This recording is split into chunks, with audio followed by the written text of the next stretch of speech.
Bible క్రైస్తవ మతం గురించి మాట్లాడదు, లేకపోతే కొన్ని రిచువల్స్ గురించి మాట్లాడదు, కానీ సిస్టమ్స్తో కూడిన ఒక కింగ్డమ్ గురించి మాట్లాడుతుంది. పరలోక రాజ్యం అనగా దేవుని యొక్క మైండ్ సెట్స్తో నడిచే ఒక రాజ్యం. దేవుని యొక్క కింగ్డమ్లో కూడా సిస్టమ్స్ ఉంటాయి.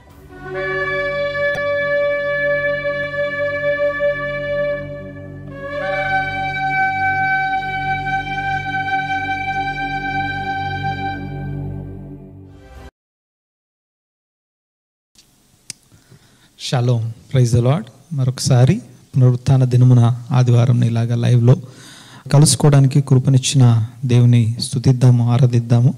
ఇంతవరకు పాటలు, ఆరాధన, వాటన్నిటిని బట్టి దేవుడు మన మధ్యలో మహిమ పొంది ఉన్నాడని నమ్ముచున్నాము. ఈరోజు మనం మరొకసారి sermon on the mount 26th part 26వ భాగంలోకి మనం వెళ్తున్నాము. ఈరోజు వాక్య భాగంలోనికి వెళ్ళే ముందు చిన్న మాట ప్రార్థన చేసుకొని వాక్యం కొరకు, వాక్య ప్రత్యక్షత కొరకు, దేవుడు తన వాక్కు చేత నన్ను దర్శించుట కొరకు ఒక్క మాట ప్రార్థన చేసుకుందాం.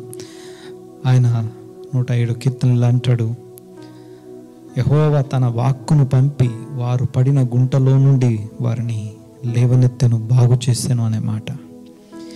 మనం ఎక్కడున్నామో, ఏ స్థితిలో ఉన్నా దేవుడు మనల్ని బాగు చేయడానికి, విడిపించడానికి ఆయన మన కొరకు పంపించే గొప్ప సహాయము తన వాక్య ప్రత్యక్షత. దేవునికి మహిమ కలుగునుగాక.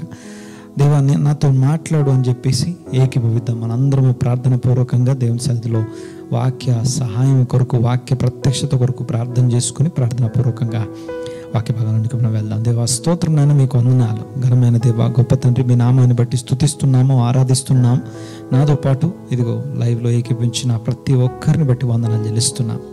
ఈ దినము మీ వాక్యం చేత నన్ను మమ్మల్ని దర్శించండి, వందనాలు చెల్లిస్తున్నాం. స్తోత్రం నాయన. వాక్యమై ఉన్నవాడు వాక్యమును ఇదిగో వివరిస్తే ఎలా ఉంటుందో కొండ మీద ప్రసంగాన్ని ధ్యానించడానికి ఇంతవరకు కృపనిచ్చారు. ఇదిగో నేను ప్రభా, ఈరోజు కొత్త సంవత్సరంలో మరొకసారి ఆ యొక్క కంటిన్యూయేషన్ నేను ప్రభా మేము ఇదిగో కలిగి ఉండటానికి పరిశుద్ధాత్మ నడిపింపు సహాయం బట్టి సమస్తమును సమకూర్చి జరిగిస్తున్న విధానాన్ని బట్టి వందనాలు చెల్లిస్తున్నా. వందనాలు, స్తుతులు, స్తోత్రం నాయన. Thank you lord. స్తోత్రం నాయన. ఇదిగో ఈ సమయంలో నాయన ప్రభా మీ యొక్క సన్నిధానం కొరకు ప్రార్థన చేస్తున్నా. మీ వాక్కు చేత నన్ను మమ్మల్ని దర్శించండి. మా యొక్క హృదయం యొక్క ఆలోచనలను, తలంపులను పరిశోధించే ఇదిగో ఎటువంటి ఖడ్గము, రెండంచులు గల ఎటువంటి ఖడ్గం కంటే నువ్వు వాడి అయిన జీవం కలిగిన మీ వాక్యం చేత మమ్మల్ని దర్శించమని వేడుకుంటున్నా. తలంపులని పరిశోధించండి. ఇదిగో మా యొక్క హృదయంలో తలంపులు, ఇదిగో ఏవైతే ఊట ఉందో అవన్నీ పరిశోధించబడును గాక. సమస్త ఘనత, మహిమ, ప్రభావం మీకు అర్పిస్తున్నా. వాక్యం నా జీవితంలో ఇదిగో పని చేయడం కొరకు నన్ను నేను తగ్గించుకొని, ఇదిగో మమ్మల్ని మేము తగ్గించుకొని మీ సన్నిధిలో మీ నామాన్ని హెచ్చిస్తూ, మీ వాక్యము బహువేగంగా పరిగెత్తే, మీ వాక్యం బహువేగంగా పనిచేసే మీ వాక్యం చెంతకు మేము వస్తున్నాం. మీ కృప మాకు అనుగ్రహించమని వేడుకుంటూ మరొక ప్రత్యక్షత చేత, మరొక నూతనమైన రెవల్యూషన్ చేత నన్ను మమ్మల్ని దర్శించమని యేసునామన స్తుతించి ఆరాధించి మీ చిత్తము, మీ ఉద్దేశాలు, మీ ప్రణాళికలు మా జీవితంలో నెరవేర్చుకొని మనం వేడుకుంటూ యేసునామన స్తుతించి ఆరాధించి ప్రార్థిస్తున్నాము తండ్రి. Amen, amen. దేవునికి స్తోత్రం కలుగునుగాక. హల్లెలూయా. ఈ యొక్క కొండ మీద ప్రసంగాన్ని మనము కంటిన్యూగా ధ్యానం చేస్తూ ఉన్నాము. గడిచిన క్రిస్మస్ సీజన్ని బట్టి కొన్ని వారాలు గ్యాప్ తీసుకోవడం జరిగింది. బట్ ఈ రోజు నుంచి మళ్ళీ మనము ఆ యొక్క ముగించేదాకా అది వాక్యం హృదయంలో మండుతూ ఉంటుంది, ప్రత్యక్షత మండుతూ ఉంటుంది. కనుక మనము ఇంకా చాలామంది అడగడం చూస్తున్నాం, పాస్టర్ గారు అది ఎప్పుడు స్టార్ట్ చేస్తారు, మళ్ళీ కంటిన్యూయేషన్ వినాలనుంది మాకు, మొత్తం కంప్లీట్ అయ్యేదాకా మధ్యలో ఆపకండి దయచేసి అని చెప్పేసి మాట్లాడుతున్న మాటలు మనం వింటున్నాం. చాలా సంతోషము. దేవునికి స్తోత్రం కలుగును గాక. ఒక్కసారి నేను రిమైండ్ చేసేసి ముందుకు వెళ్ళిపోదాం ఫాస్ట్గా. దేవునికి స్తోత్రం. మత్తయి సువార్త 5వ అధ్యాయము 6, 7 3 అధ్యాయాలు మొత్తము ఒకే ఒక్క ప్రసంగం. దేవునికి స్తోత్రం. ఆ ప్రసంగాన్ని యేసు ప్రభు చేయడానికి, ప్రసంగించడానికి 3 రోజులు పట్టిందట. దేవునికి స్తోత్రం. ఆ 3 రోజులు కంటిన్యూగా ఒక కొండ మీద నిలబడి ప్రసంగం చేస్తున్నప్పుడు జనులు ఇలా కూర్చొని వింటున్నారు. అప్రాక్సిమేట్లీ అది ఉపవాస దినాలు అయి ఉండాలి.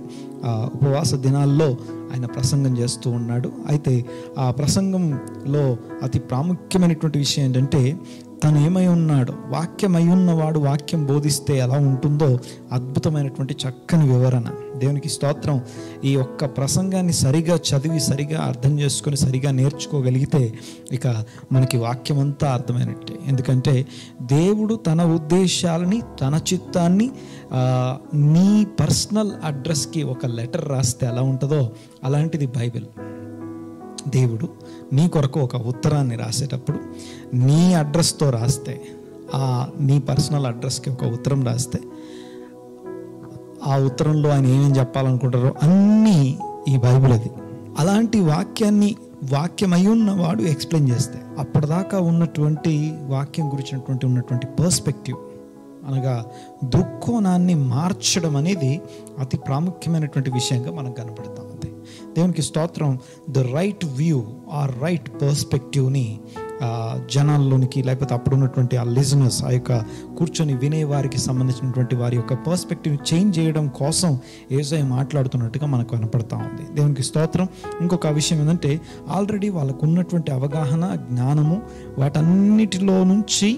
వాటన్నిటికి సంబంధించి వాక్యం ఉన్నది ఉన్నట్టుగా బోధించిన యేసయ్య. దేవునికి స్తోత్రం. ద ఫస్ట్ థింగ్ ఏంటంటే, ఆ యొక్క 5వ అధ్యాయం మొదలు కాగానే the right view of themselves అనగా మనల్ని మనం ఎలా చూసుకోవాలి, వారు ధన్యులు అనేది మొదటి it's a bunch. Okay, so వారు ధన్యులు. ఓకే, మనల్ని మనం ఎలా చూసుకోవాలి, ఏమై ఉన్నాము అనేది. ఆ తర్వాత రెండోది వచ్చేసి the right view of the world అనగా లోకములో మనం ఏమై ఉన్నాము, లోకం ఏమై ఉన్నది. దేవునికి స్తోత్రం. వెలుగై ఉన్నారు, తర్వాత ఉప్పై ఉన్నారు, తర్వాత ఆ యొక్క కొండ మీద పట్టణమై ఉన్నారు వరల్డ్. తర్వాత నుంచి వాక్యము విని ఉన్నారని చెప్పేది the right perspective are right view of the word. దేవుని వాక్యం గురించినటువంటి సరైనటువంటి ఆ యొక్క పర్స్పెక్టివ్. ఆ తర్వాత నెక్స్ట్ 4వది చూస్తే మీరు విని ఉన్నారు, నేను మీతో చెప్పినదేమనగా అని చెప్పేసి ఆ యొక్క 6 సెగ్మెంట్స్ మాట్లాడిన తర్వాత తర్వాత మీరు చేయనప్పుడు అనే పాయింట్ మనం చూస్తాం. దాంట్లో the right view of the word, దాంట్లోనే 6 సెగ్మెంట్స్ మాట్లాడిన తర్వాత next the right view of religious issues. మీరు చేయనప్పుడు అనేది the right view of religious issues. ధర్మము చేయనప్పుడు, చారిటీ, ధర్మం చేయనప్పుడు, ఉపవాసం చేయనప్పుడు, ప్రార్థన చేయనప్పుడు, ఉపవాసం చేయనప్పుడు అనే 3 విషయాలు మనం చూస్తాం. ఆ తర్వాత ఈరోజు ట్రెజర్ గురించి, the right view of wealth and material. మన అవసరాలకి సంబంధించినటువంటి మెటీరియల్ థింగ్స్ అంట, ధనము, వస్తువులు, ఆస్తులు, వీటన్నిటి గురించినటువంటి రైట్ పర్స్పెక్టివ్ ఈ యొక్క భాగంలో మనం చూడబోతున్నాం. 6వ అధ్యాయము 19వ వచనం నుండి 34వ వచనం వరకు మన డైలీ లైఫ్కి సంబంధించినటువంటి ఆ యొక్క మెటీరియల్ బ్లెస్సింగ్స్ గురించి మాట్లాడడం మనం చూస్తాం. అందులో ఎస్పెషల్లీ ఈరోజు 19వ వచనం నుంచి 24వ వచనం వరకు మన ధ్యాన భాగము. ఒకసారి చదువుకుందాం దాన్ని. 6వ అధ్యాయము 19 నుంచి 24వ వచనం వరకు. భూమి మీద మీ కొరకు ధనమును కూర్చుకొన వద్దు, ఇక్కడ చిమ్మటయు తుప్పును తినివేయును, దొంగలు కన్నము వేసి దొంగిలెదరు. మరొకసారి మత్తయి సువార్త 6వ అధ్యాయం 19వ వచనం చదువుతున్నాను. భూమి మీద మీ కొరకు ధనము కూర్చుకొన వద్దు, ఇక్కడ చిమ్మటయు తుప్పును తినివేయును, దొంగలు కన్నము వేసి దొంగిలెదరు. పరలోకమందు మీ కొరకు ధనము కూర్చుకొనడి, అచ్చట చిమ్మట అయినను తుప్పైనను దానిని తినివేయదు, దొంగలు కన్నం వేసి దొంగిలరు. 21వ వచనం. నీ ధనం ఎక్కడ నుండునో అక్కడనే నీ హృదయము ఉండును, దేహమునకు దీపము కన్నే గనుక నీ కన్ను తేటగా ఉండిన ఎడల నీ దేహమంతయు వెలుగుమయమై ఉండును. నీ కన్ను చెడినదైతే నీ దేహమంతయు చీకటిమయమై ఉండును. నీలోనున్న వెలుగు చీకటి అయి ఉండిన ఎడల ఆ చీకటి ఎంతో గొప్పది. 24వ వచనం. ఎవడు 2 యజమానులకు దాసుడుగా నుండ నేరడు, అతడు ఒకని ద్వేషించి ఒకని ప్రేమించును, లేదా ఒకని పక్షముగా నుండి ఇంకొకని తృణీకరించు. మీరు దేవునికిని సిరికిని దాసులుగా నుండ నేరరు. This is the word portion for today, this week. దేవునికి స్తోత్రం. ఈ వారానికి సంబంధించినటువంటి మన వాక్య ధ్యాన అంశము. దేవునికి మహిమ కలుగును గాక. జాగ్రత్తగా ఈ ఒక్క 1 అవర్ అయిండొచ్చు, ఈ 40-45 మినిట్స్ ఆర్ 1 అవర్లో ఈ యొక్క భాగం అంతటినీ ధ్యానించగలము అని నేను అనుకోవట్లేదు, కానీ కొన్ని విషయాలు మాత్రం గుర్తు చేసుకుందాం. తర్వాత మీరు పర్సనల్గా ధ్యానం చేయాలనేది నా యొక్క కోరిక. ఆ తర్వాత చూడండి ఒకసారి, దేవునికి మహిమ కలుగును గాక. అద్భుతమైనటువంటి సంగతులు ఇందులో ఉన్నాయి. నెంబర్ 1, ఫస్ట్ థింగ్ మనం ఇందులో చూడాల్సిన విషయం ఏంటంటే, what is this treasure? Heavenly treasure అనే పదాన్ని ఇక్కడ యేసయ్య వాడుతున్నప్పుడు ఆయన ఎందుకు ఆ హెవెన్లీ ట్రెజర్ని మధ్యలోకి తెస్తున్నాడు? This is topic number 1. Treasures material అంటే అర్థం ఏంటి? ఖాళీగా కూర్చొని ఏం ఆలోచిస్తున్నాము అంటే ఖచ్చితంగా ఏదో ఒక విషయం, థింగ్ కోసం మనం ఆలోచిస్తుంటాం. అది తినే వాటి విషయం అయి ఉండొచ్చు, లేదా ధరించుకునే వస్త్రాలకి సంబంధించింది అయి ఉండొచ్చు, లేకపోతే ఆస్తులకు సంబంధించింది అయి ఉండొచ్చు, లేకపోతే మా ఇంట్లో మనకు అవసరమైనటువంటి నెసరీ లేకపోతే అవసరమైనటువంటి వస్తువులకు సంబంధించిన ఏదో ఒక డబ్బులు పెట్టి కొనే వస్తువు లేకపోతే విషయం గురించి మనం ఆలోచిస్తూ ఉంటాం. అల్టిమేట్లీ తెలియకుండానే డబ్బు గురించి మనం ఆలోచిస్తూ, లేకపోతే చింతపడుతూ, లేకపోతే డబ్బు వెనకాల మన హృదయం వెళ్తూ ఉండడం మనకి తెలియకుండా జరిగే, దీన్ని ఏమంటామంటే బై డిఫాల్ట్, సహజాత ప్రవృత్తి, అనగా బై ఇన్స్టింక్ట్. ప్రతి మనిషి, ఈవెన్ చిన్న పిల్లల్ని చూడండి, మీరు వాళ్ళని కొంచెం కదిలిచ్చి మాట్లాడితే వాళ్ళకి ఏం కావాలో వాళ్ళ వస్తువుల గురించి మాట్లాడతారు. మాకు అది ఉంటే బాగుండు, ఇది ఉంటే బాగుండు, ఇది లేదు, ఇది కావాలి. సో ఏదో ఒకటి డబ్బులు పెట్టి కొనేసే విషయమే. మనమైనా, పెద్దవాళ్ళైనా, లేకపోతే సంపాదన లేనటువంటి చిన్నపిల్లలు, చదువుకునే పిల్లలైనా, యవ్వనస్తులైనా, లేకపోతే సంపాదిస్తున్న వారైనా, పెళ్ళి అయిన వాళ్ళైనా, పెళ్ళి కాని వాళ్ళైనా, ఈవెన్ ఉద్యోగాలు అన్నీ చేసి రిటైర్మెంట్ అయిపోయిన వాళ్ళైనా సరే, కూర్చొని డబ్బులు ట్రెజర్స్ గురించి ఆలోచించడం అనేది, దీన్ని బై ఇన్స్టింక్ట్ లేకపోతే బై డిఫాల్ట్ లేకపోతే సహజాత ప్రవృత్తి అంటాం. అనగా సహజంగా మన మైండ్ అలా వెళ్తూ ఉంటుంది. కానీ వాక్య ప్రకారము ఇది ఎంతవరకు సరి అయినది, ఎంతవరకు సరిగానిది అన్న విషయాలు మనం ఈరోజు తెలుసుకోబోతున్నాం. దేవుని వాక్యం మన గురించి ఏం ఆలోచిస్తుంది, మనల్ని ఏం చూడమని చెప్తుంది, చాలా జాగ్రత్తగా అర్థం చేసుకోలేకపోతే కన్ఫ్యూజన్లోనే ఉంటాం. ఎందుకో చెప్తాను చూడండి ఒకసారి. ఈ పోర్షన్ తర్వాత దీనికి సపోర్టివ్గా ఇంకొక డాక్యుమెంట్, ఇంకొక పోర్షన్ మనం చదువుకుందాం. లూకా సువార్తకి వెళ్దాం. మత్తయి సువార్త 19వ అధ్యాయంలో ఒక ఉపమానం, మత్తయి సువార్త 19వ అధ్యాయంలో ఒక సంఘటన మనం చూస్తాం. మత్తయి సువార్త 19వ అధ్యాయంలో ఆ సంఘటనని దీనికి సపోర్టివ్గా మనం తీసుకుందాం. ఎందుకు అనేది మీకు జ్ఞాపకం చేస్తాం. చూడండి ఒకసారి. 19వ అధ్యాయంలో ఒక యవనస్తుడు వచ్చాడట. బాగా వాక్యాన్ని అనుసరించే భయభక్తులు కలిగినటువంటి ఒక యవనస్తుడు వచ్చాడు. లిటరల్లీ మంచి యవనస్తుడు వచ్చి అడిగాడట 16వ వచనంలో, ఇదిగో ఒకడు ఆయన యొద్దకు వచ్చి, బోధకుడా, నిత్య జీవం పొందుటకు నేను ఏ మంచి కార్యము చేయవలనని ఆయనను అడిగాను. అందుకు ఆయన, మంచి కార్యమును గురించి నన్నెందుకు అడుగుచున్నావు? మంచివాడొక్కడే, నీవు జీవంలో ప్రవేశింపగోరిన ఎడల ఆజ్ఞలు గైకొనుమని చెప్పాను. యేసయ్యకి ఆ యొక్క యవనస్తునికి మధ్య జరుగుతున్నటువంటి సంభాషణ. నిత్య జీవం పొందాలంటే నేనేం చేయాలి అంటున్నాడు. నిత్య జీవం అనే పదానికి హీబ్రూ భాషలో ఖాయి ఒలాం అంటాం. ఒలాం అంటే ఫర్ ఎవర్ అని అర్థం. ఖాయిం అంటే జీవము, లైఫ్ అని అర్థం. అయితే యేసయ్య ఏ మంచి పని చేస్తే నేను ఆ నిత్య జీవాన్ని పొందుకుంటాను అని చెప్పి యవనస్తుడు అడిగాడట. వాక్యం తెలిసినవాడు, వాక్యాన్ని అనుసరించేవాడు. అడగగానే అందుకు ఆయన, మంచి కార్యం గురించి నన్ను ఎందుకు అడుగుతున్నావు? మంచివాడు దేవుడు ఒక్కడే, అంటే ఇంకెవరు మంచివాళ్ళు కాదు అంటున్నాడు. Don't try to act. నీకు ఎంత వాక్యం తెలిసినా, ఇందాక నేనేమన్నానంటే సహజాత ప్రవృత్తి అని చెప్పాను. అనగా ప్రకృతి సిద్ధంగా మనం అలా వెళ్తున్నాం. అలా వెళ్ళడం ఏదైతుందో it is not from God.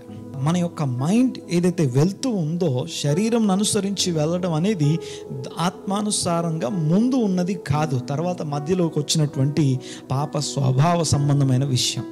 సహజంగా చిన్నపిల్లలు కానివ్వండి, పెద్దవాళ్ళు కానివ్వండి, ఎవరైనా సరే ఆ యొక్క పాప స్వభావం చేత ఈడవబడుతూ, అది ఈడవబట్టు అంటే తెలుసు కదా, ఒకరిని ఈడ్చుకొని వెళ్ళిపోతే ఎలా ఉంటుందో, ఈడవబడుతూ వెళ్ళిపోతూ ఆ యొక్క మరణంకు జోగుతున్న వారిలాగా ఈ యొక్క స్వభావం సహజంగా జరిగే విషయం. అయితే అవి యవనస్తుడు వచ్చి, వాక్యం తెలిసినవాడు, వాక్యం అనుసరించేవాడు వచ్చి ఏమంటున్నాడంటే మంచి పనులు ఏం చేయాలని అడుగుతున్నాడు. అంటే యేసయ్య డైరెక్ట్గా అంటున్నాడు, డోంట్ యాక్ట్ యాజ్ గుడ్. వాక్యం తెలిసినంత మాత్రాన, వాక్యం అనుసరిస్తున్నంత మాత్రాన నేను మంచోణ్ణి అని నువ్వేం యాక్ట్ చేయక్కర్లేదు అంటున్నాడు. దేవుడు ఒక్కడే మంచివాడు. గాడ్ ఈజ్ గుడ్, అంతే. మనము శత్రులము, పాపులము, మనం ఇంకను ఆ యొక్క దూరస్తులము అని, ఇంకా మంచితనంలోకి మారిన వారం కాదు. దేవునికి స్తోత్రం. చూడండి ఒకసారి ఆ మాటలు చెప్పిన తర్వాత, ఇఫ్ యూ వాంట్ లైఫ్ ఖైమ్, జీవములోనికి ప్రవేశించున్నట్లు నువ్వేం చేయాలంటే ఆజ్ఞలు గైకొను అంటున్నాడు. దేవుడు తన ఆజ్ఞలు ఎందుకు ఇచ్చాడు మనకంటే, ఆయన వాక్యము జీవార్థమైనది అనేది, అంతేకాదు జీవము కలిగిన వాక్యం. దేవునికి స్తోత్రం. జీవమునిచ్చే వాక్యం. వాక్యానికి మన మీద ఏం శత్రుత్వం లేదు. ఒక కొటేషన్ ఏమని ఉంటుందంటే, we don't have enmity with the surgeon are surgical blade. నిన్ను శస్త్రచికిత్స చేసే వాడేటటువంటి ఆ యొక్క సర్జికల్ బ్లేడ్, ఆ యొక్క కత్తికి, ఆ యొక్క ఆపరేషన్ చేసే కత్తికి, తర్వాత సర్జరీ చేస్తున్నటువంటి డాక్టర్కి నీ మీద కోపం కానీ శత్రుత్వం కానీ లేదు అంటాడు. కానీ దేవుని యొక్క వాక్యము అలాగే మనల్ని శస్త్రచికిత్స చేస్తుంది. We don't have any enmity with the word. వాక్యము జీవం కలిగింది, మన జీవమును కోరేది కనుక మన జీవితంలో ఆ యొక్క మరణకరమైనది తీసేయడానికి మన జీవితంలోకి వస్తుంది. జీవంలోకి ప్రవేశించాలంటే ఆజ్ఞలు గైకొను, జీవార్థమైనటువంటి ఆజ్ఞలు ఉన్నాయి, ఆ ఆజ్ఞలు గైకొను అన్నాడు. ఏ ఆజ్ఞలని ఆయన అడుగగా యేసు డైరెక్ట్గా యేసయ్య చెప్తున్నాడు, నరహత్య చేయరాదు, వ్యభిచరింపరాదు, దొంగిలవద్దు, అబద్ధ సాక్ష్యం, తల్లిదండ్రులు సన్మానింపు, నిన్ను వలె నీ పొరుగు అని ప్రేమింపవలన అన్నవే. అందుకు ఆ యవనుడు, ఇవన్నీ నేను అనుసరిస్తున్నాను, అంటే ఇవన్నీ నేను చేస్తున్నాను, అక్కడ రాసున్నాయన్నీ నేను చేస్తున్నాను, ఇంకా నాకు ఏమి కొదవ ఉన్నది? What is his problem? వాక్యం తెలుసు, వాక్యం అనుసరిస్తున్నాడట, నరహత్య చేయట్లేదట, వ్యభిచరించట్లేదట, దొంగతనం చేయట్లేదట, నిన్ను వల్ల నీ పొరుగు అని నేను ప్రేమిస్తున్నాను అంటాడు. అవన్నీ చేస్తున్నాను నేను, ఇంకా నేను ఎక్కడ తప్పిపోయాను, ఎక్కడ పడిపోయాను, ఏం కొద ఉంది నాకు అని అడుగుతున్నాడు.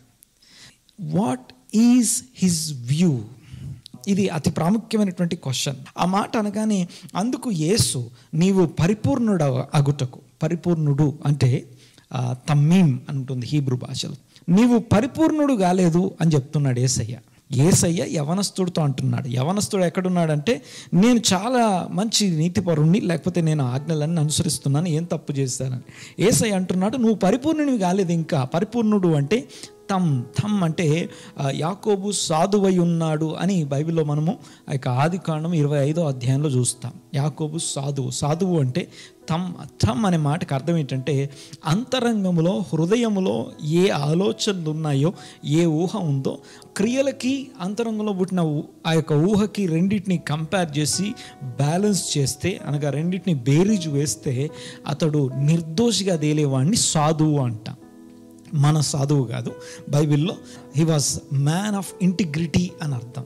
నీవు ఒకటి తక్కువ ఉంది నీకు, you have to become man of integrity, అనగా పరిపూర్ణుడి కావాలి.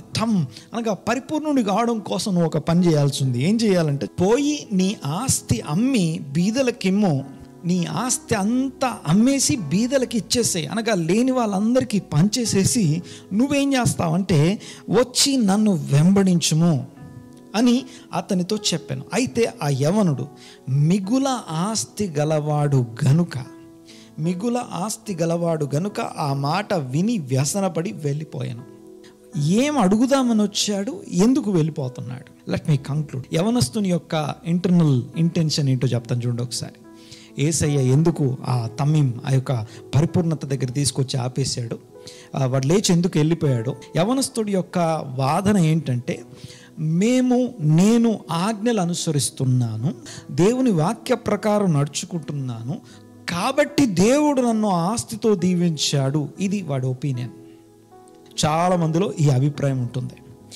నేను అందరికంటే మంచోడిని కాబట్టి దేవుడు నన్ను ఈ ఆస్తితోనూ మెటీరియలిస్టిక్ బ్లెస్సింగ్స్తో నన్ను దీవించాడు అనేది ఒక ఒపీనియన్, అదొక అభిప్రాయం. మేము మంచోళ్ళం కాబట్టి, మంచి చేస్తున్నాం కాబట్టి దీవించబడున్నాము.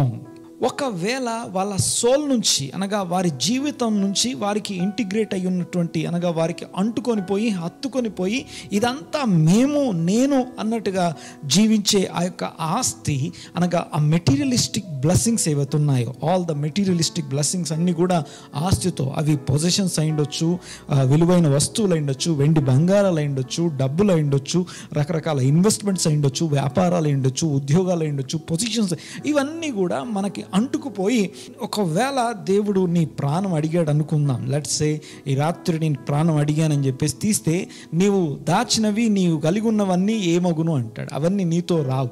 నీవు మరణించినప్పుడు లేదా నీ సోల్ నీ బాడీ నుంచి వేరైనప్పుడు నీ సోల్కి ఏవైతే అంటుకొని లేవో అనగా నీతో పాటు రావు, చూసావా? ఆ రాని వాటిని అవి నీవన్నట్టుగా నావన్నట్టుగా లేకపోతే మనం వాటితో హత్తుకొని బ్రతికేస్తాం. అలాంటి బ్రతికే జీవితం నుంచి ద రైట్ పర్స్పెక్టివ్ని ఆ మనిషికి నేర్పించడం కొరకు యేసయ్య అంటున్నాడు, నీకు ఒక పరిపూర్ణని కావాలంటే అమ్మేసిరా అన్నాడు. మామూలుగా అయితే ఆస్తి నేనెందుకు అమ్మాలని క్వశ్చన్ అడగాలి. ఎందుకు వాడి దగ్గర ఆన్సర్ లేదు, ఎందుకు లేచి వెళ్ళిపోయాడు వాదించడానికి. ఓకే చూడండి, ఒకసారి ఆ అడిగే విధానాన్ని ఒకసారి అబ్జర్వ్ చేయండి. ఒకసారి నాకేం తక్కువ, లేకపోతే ఎక్కడ నేను పడిపోయాను, ఇంకేం తక్కువైంది నాకు అంటాడు.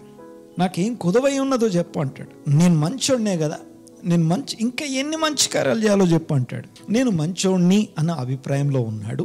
రెండవది, నేను ఈ యొక్క ఆజ్ఞలు అనుసరిస్తున్నాను కాబట్టి దేవుడు నన్ను మెటీరియల్ ఆస్తి చేత దీవించాడు, ఆస్తి నేను ఒకటే, నా సోల్తో అది ఇంటిగ్రేట్ అయిపోయింది అనే అవగాహనలో ఉన్నటువంటి ఆ వ్యక్తిని ఆజ్ఞలు అనుసరిస్తున్నప్పటికీ ఈరోజు మాస్టరింగ్ ద మెటీరియలిజం అనే దాన్ని మనం ఆలోచిస్తున్నాం. అనగా ఈ యొక్క మెటీరియలిజంని ఎలాగా సరిగా నిర్వహించాలి అనేది అతి ప్రాముఖ్యమైనటువంటి విషయం. ఈ మాట చెప్పినప్పుడు నీవు అమ్మితే నీకు పరలోకమందు ధనము కలుగుతుంది. The treasures in the heaven. ఈ పాయింట్ని బట్టి ఆ యొక్క కొండ మీద ప్రసంగంలో మీరు భూమి మీద మీ ధనమును కూర్చుకొనకండి, పరలోకంలోని ధనముకు భూమి మీద ధనానికి తేడా ఉంది. పరలోకంలో ధనం సంపాదించుకోవచ్చు, ఆ తర్వాత భూమి మీద నిధులు, ధనము, అక్కడ ట్రెజర్స్ అంటాం, ధనము సంపాదించు. అయితే భూమి మీద కాకుండా పరలోకంలో సంపాదించుకోండి, ఎందుకంటే భూమి మీద చిమ్మటయు తుప్పు కలుగుతుంది, తర్వాత దొంగలు దోచుకుంటారు, అయితే పరలోకంలో అవన్నీ ఏమి ఉండవు అని చెప్తున్నాడు.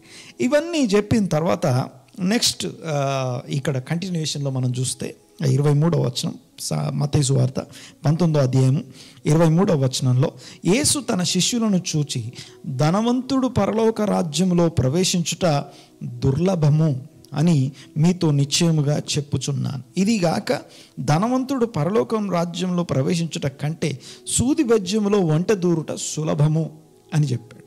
ధనవంతుడు పరలోక రాజ్యానికి వెళ్ళడు, అది దుర్లభము. సూది బెజ్జంలో ఒక వంటె దూరడం అనేది సులభము. అంటే ఇవన్నీ చెప్తున్నప్పుడు మనకి ఆర్గ్యుమెంట్స్ చూస్తూ ఉంటాం, ఆ యొక్క సోషల్ మీడియాలో కానీ లేకపోతే చాలా ఆర్గ్యుమెంట్స్ వింటూ ఉంటాం, చూస్తూ ఉంటాం.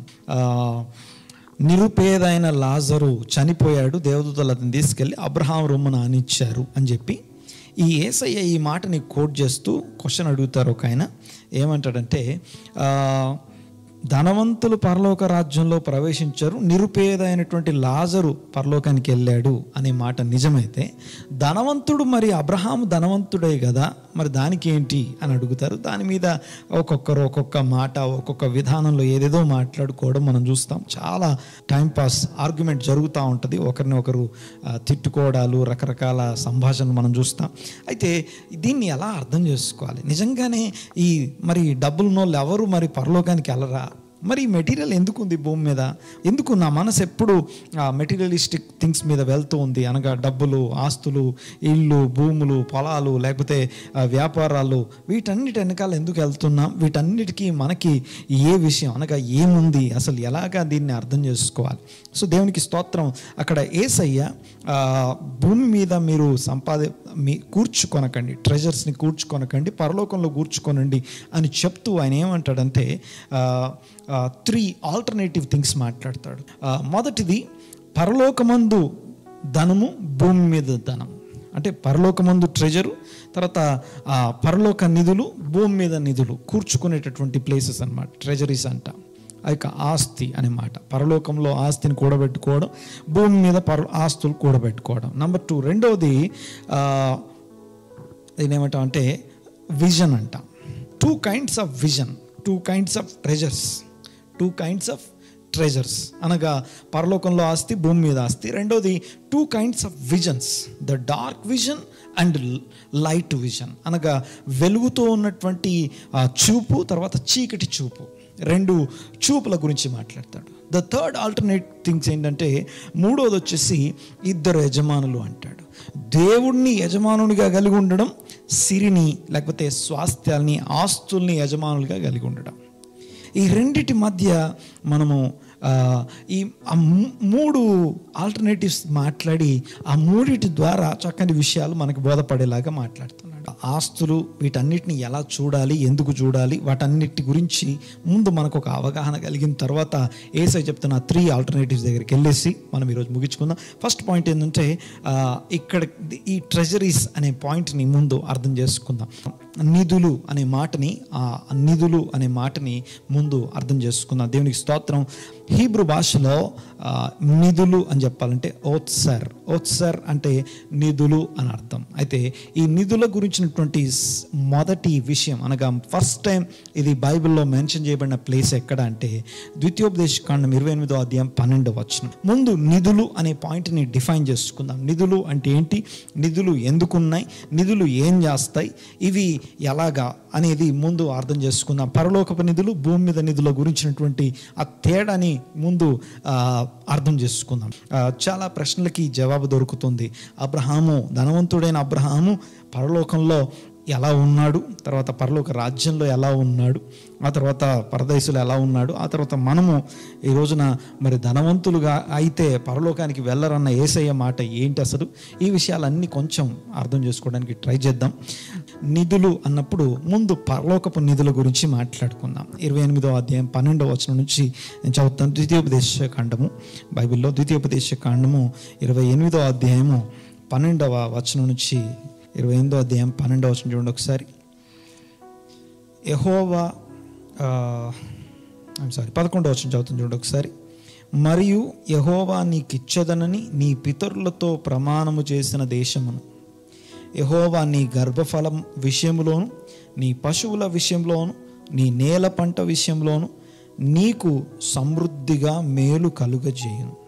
యెహోవా నీ దేశం మీద వర్షము దాని కాలమందు కురిపించుటకు, నీవు చేయు కార్యమంతటిని ఆశీర్వదించుటకు ఆకాశమను తన మంచి ధన నిధిని తెరుచును. ఆకాశంలో ఒక ధననిధి ఉందంట. ఈ నిధులు అని మాట్లాడే పాయింట్ ఏదైతుందో ఇది దేవుని యొక్క the treasures of the lord అనే పాయింట్ని ముందు అర్థం చేసుకుందాం. చూడండి ఒకసారి. What is the treasures of the lord అనే పదము దేనికి వాడబడింది అనేది ముందు ఒక అవగాహనకి రావాలి. నెంబర్ 1, మొట్టమొదటిది the treasures of the lord, the treasures of the heaven. తన మంచి ధననిధులట. అందులో ఆ ధననిధులు అన్ని మంచి విషయాలు ఉన్నాయట. ఆ మంచి ధననిధుల్లో ఏమున్నాయంటే వర్షం ఉందట. అంతేకాదు ఇంకా చాలా వచనాలు ఉన్నాయి. ఇప్పుడు నేను అన్ని యోబు గ్రంథంలో కూడా ఈ యొక్క విషయం కంటిన్యూ చేయబడుతుంది. ఆ యొక్క దేవుని యొక్క ఆ నిధుల్లో ఆల్ ద 7 kinds ఆఫ్ 7 రూపాలు, నీటి యొక్క 7 రూపాలు ఆ యొక్క నిధుల్లో ఉన్నాయట.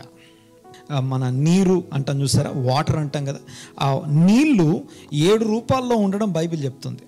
అనగా ఆవిరి, మంచు, పొగమంచు, ఇలాగా ప్రవహించే నీళ్లు, తర్వాత ఇలాగా నీళ్ళ గురించి we have 7 different forms of water. ఏడు రకాల ఫామ్స్లో 7 రకాల రూపాల్లో నీళ్లు అనేవి బైబిల్లో మెన్షన్ చేయబడ్డాయి. ఇవన్నీ ఎక్కడ ఉంటాయంట అంటే దేవుని యొక్క ధననిధిలో ఉంటాయట. ఆ ధననిధి పేరు the treasures of the Lord, ప్రభు యొక్క ధననిధి. ఓకే దీన్ని పరలోకపు ధననిధులు అనే మాట మనం చూస్తాం. ఓకే, నేను మాట్లాడితే అర్థమవుతుంది కదా. ఓకే, ఇంకొక పాయింట్ ఏంటంటే ఈ ధననిధులు దేవుడు తెరుస్తాడట. ఎవరికి తెరుస్తాడు అంటే దేవుని ఆజ్ఞలు అనుసరించే వారి కొరకు వాటిని తెరుస్తాడట. ఓకే, కొంచెం వివరంగా మాట్లాడుకుందాం. చూడండి ఒకసారి 28వ అధ్యాయంలో, ద్వితీయోపదేశకాండం 28వ అధ్యాయంలో దేవుని యొక్క ధననిధులు అంటే ఆకాశపు ధననిధులు, లేకపోతే తన ధననిధులు అంటే అర్థం ఏంటంటే the treasures of the Lord అని మెన్షన్ చేయబడినటువంటి డిఫరెంట్ సబ్జెక్ట్స్. ఓకే, 2 ముఖ్యమైన విషయాలు వాడబడ్డాయి. అవి ఏంటి అంటే, నంబర్ 1, దేవుని యొక్క ట్రెజర్స్లో ఏముంటుంది అంటే వాటర్ యొక్క రూపాలు మెన్షన్ చేయబడ్డాయి. అయితే వాటర్ యొక్క రూపాలు మెన్షన్ చేయబడ్డాయి, నీటి యొక్క స్వరూపాలు మెన్షన్ చేయబడ్డానంత మాత్రాన దేవుని ధననిధులు అంటే ఓన్లీ వాటర్ ఉంటుందని కాదు. విషయం ఏంటంటే water is nothing but the spirit అని అర్థం, దేవుని ఆత్మ అని అర్థం. రకరకాల ఆత్మ సహాయాన్ని నీ కొరకు దేవుడు ఓపెన్ చేస్తాడు అని అర్థం. ఓకే, ఎవరికి ఓపెన్ చేస్తాడు అంటే ఆ యొక్క ద్వితీయోపదేశకాండం 28వ అధ్యాయం మనకు తెలుసు. ఆయన ఆజ్ఞలు అనుసరించే వారికి వాటిని ఓపెన్ చేస్తాడు. అనగా ఆయన ఆజ్ఞల ప్రకారం అనుసరించే వారికి వాటిని ఓపెన్ ఈ వచనం తనకు తెలుసు. ఎవరు? ఆ యవనస్తుడికి అది తెలుసు కనుక నేను ఆజ్ఞలు అనుసరించాను కాబట్టి దేవుడు నన్ను ఆస్తిపరుని చేశాడు. జాగ్రత్తగా గమనించండి ఒకసారి. ఆ తర్వాత ఏం రాస్తుంది చూడండి ఒకసారి, మరొకసారి 11వ వచనం చదువుతున్నాం. మరియు యెహోవా నీకు ఇచ్చుదనని పితరులతో ప్రమాణం చేసిన దేశమున యెహోవా నీ గర్భఫల విషయంలోను, నీ పశువుల విషయంలోను, నీ నేల పంట విషయంలోను నీకు సమృద్ధిగా మేలు కలుగచేయును. యెహోవా నీ దేశం మీద వర్షమును దాని కాలమందు కురిపించుటకు నీవు చేయు కార్యమంతటిని ఆశీర్వదించుటకు ఆకాశమును తన మంచి ధననిధిని తెరుచును. నీవు అనేక జనములకు అప్పిచ్చెదవు కానీ అప్పు చేయవు. 13వ వచనం, నేడు నేను మీకు ఆజ్ఞాపించు మాటలన్నిటిలో దేని విషయంలోనూ కుడికి కానీ ఎడమకు కానీ తొలగి. సో దేవునికి స్తోత్రం. అదంతా అయిపోయిన తర్వాత 14వ వచనంకి వెళ్తే మీరు చూడండి ఒకసారి, నీవు అనుసరించి నడుచుకొనవలనని నేడు నేను నీకు ఆజ్ఞాపించుచున్న నీ దేవుడైన యెహోవా ఆజ్ఞలను విని వాటిని అనుసరించి గైకొనిన ఎడల యెహోవా నిన్ను తలగా నియమించును కానీ తోకగా నియమించడు. నీవు పైవాడవుగా ఉండువు కానీ క్రిందివాడవుగా ఉండవు. ఓకే, మనం భూమి మీద లేకపోతే ఇశ్రాయేల్ని తీసుకుందాం. ఇశ్రాయేల్ అనబడుతున్న తన ప్రజలతో మాట్లాడుతున్నాడు. ఆ ప్రజలతో చెప్తున్నాడు, నేను మీకు పాలు తేనెలు ప్రవహించే దేశం ఇస్తాను. అక్కడికి వెళ్ళిన తర్వాత మీరు ఏం చేయాలంటే ఈ ఆజ్ఞలు అనుసరించాలి. ఆ ఆజ్ఞలు ఎలా ఉన్నాయంటే 613 ఆజ్ఞల్లో మీరు చూస్తే పాజిటివ్ కమాండ్మెంట్స్, నెగిటివ్ కమాండ్మెంట్స్ అని ఉన్నాయి. నెగిటివ్ కమాండ్మెంట్స్ అంటే అర్థం ఏంటంటే ఏం చేయకుండా ఉండడం, అనగా ఏదేది చేయకూడదు అని చెప్పేది ఉందో వాటిని నెగిటివ్ కమాండ్మెంట్ అంటాం. ఏవి చెయ్యాలని చెప్తుందో అది పాజిటివ్ కమాండ్మెంట్ అంటాం. దేవునికి స్తోత్రం. అర్థం చేసుకోవడం ట్రై చేయండి ఒకసారి.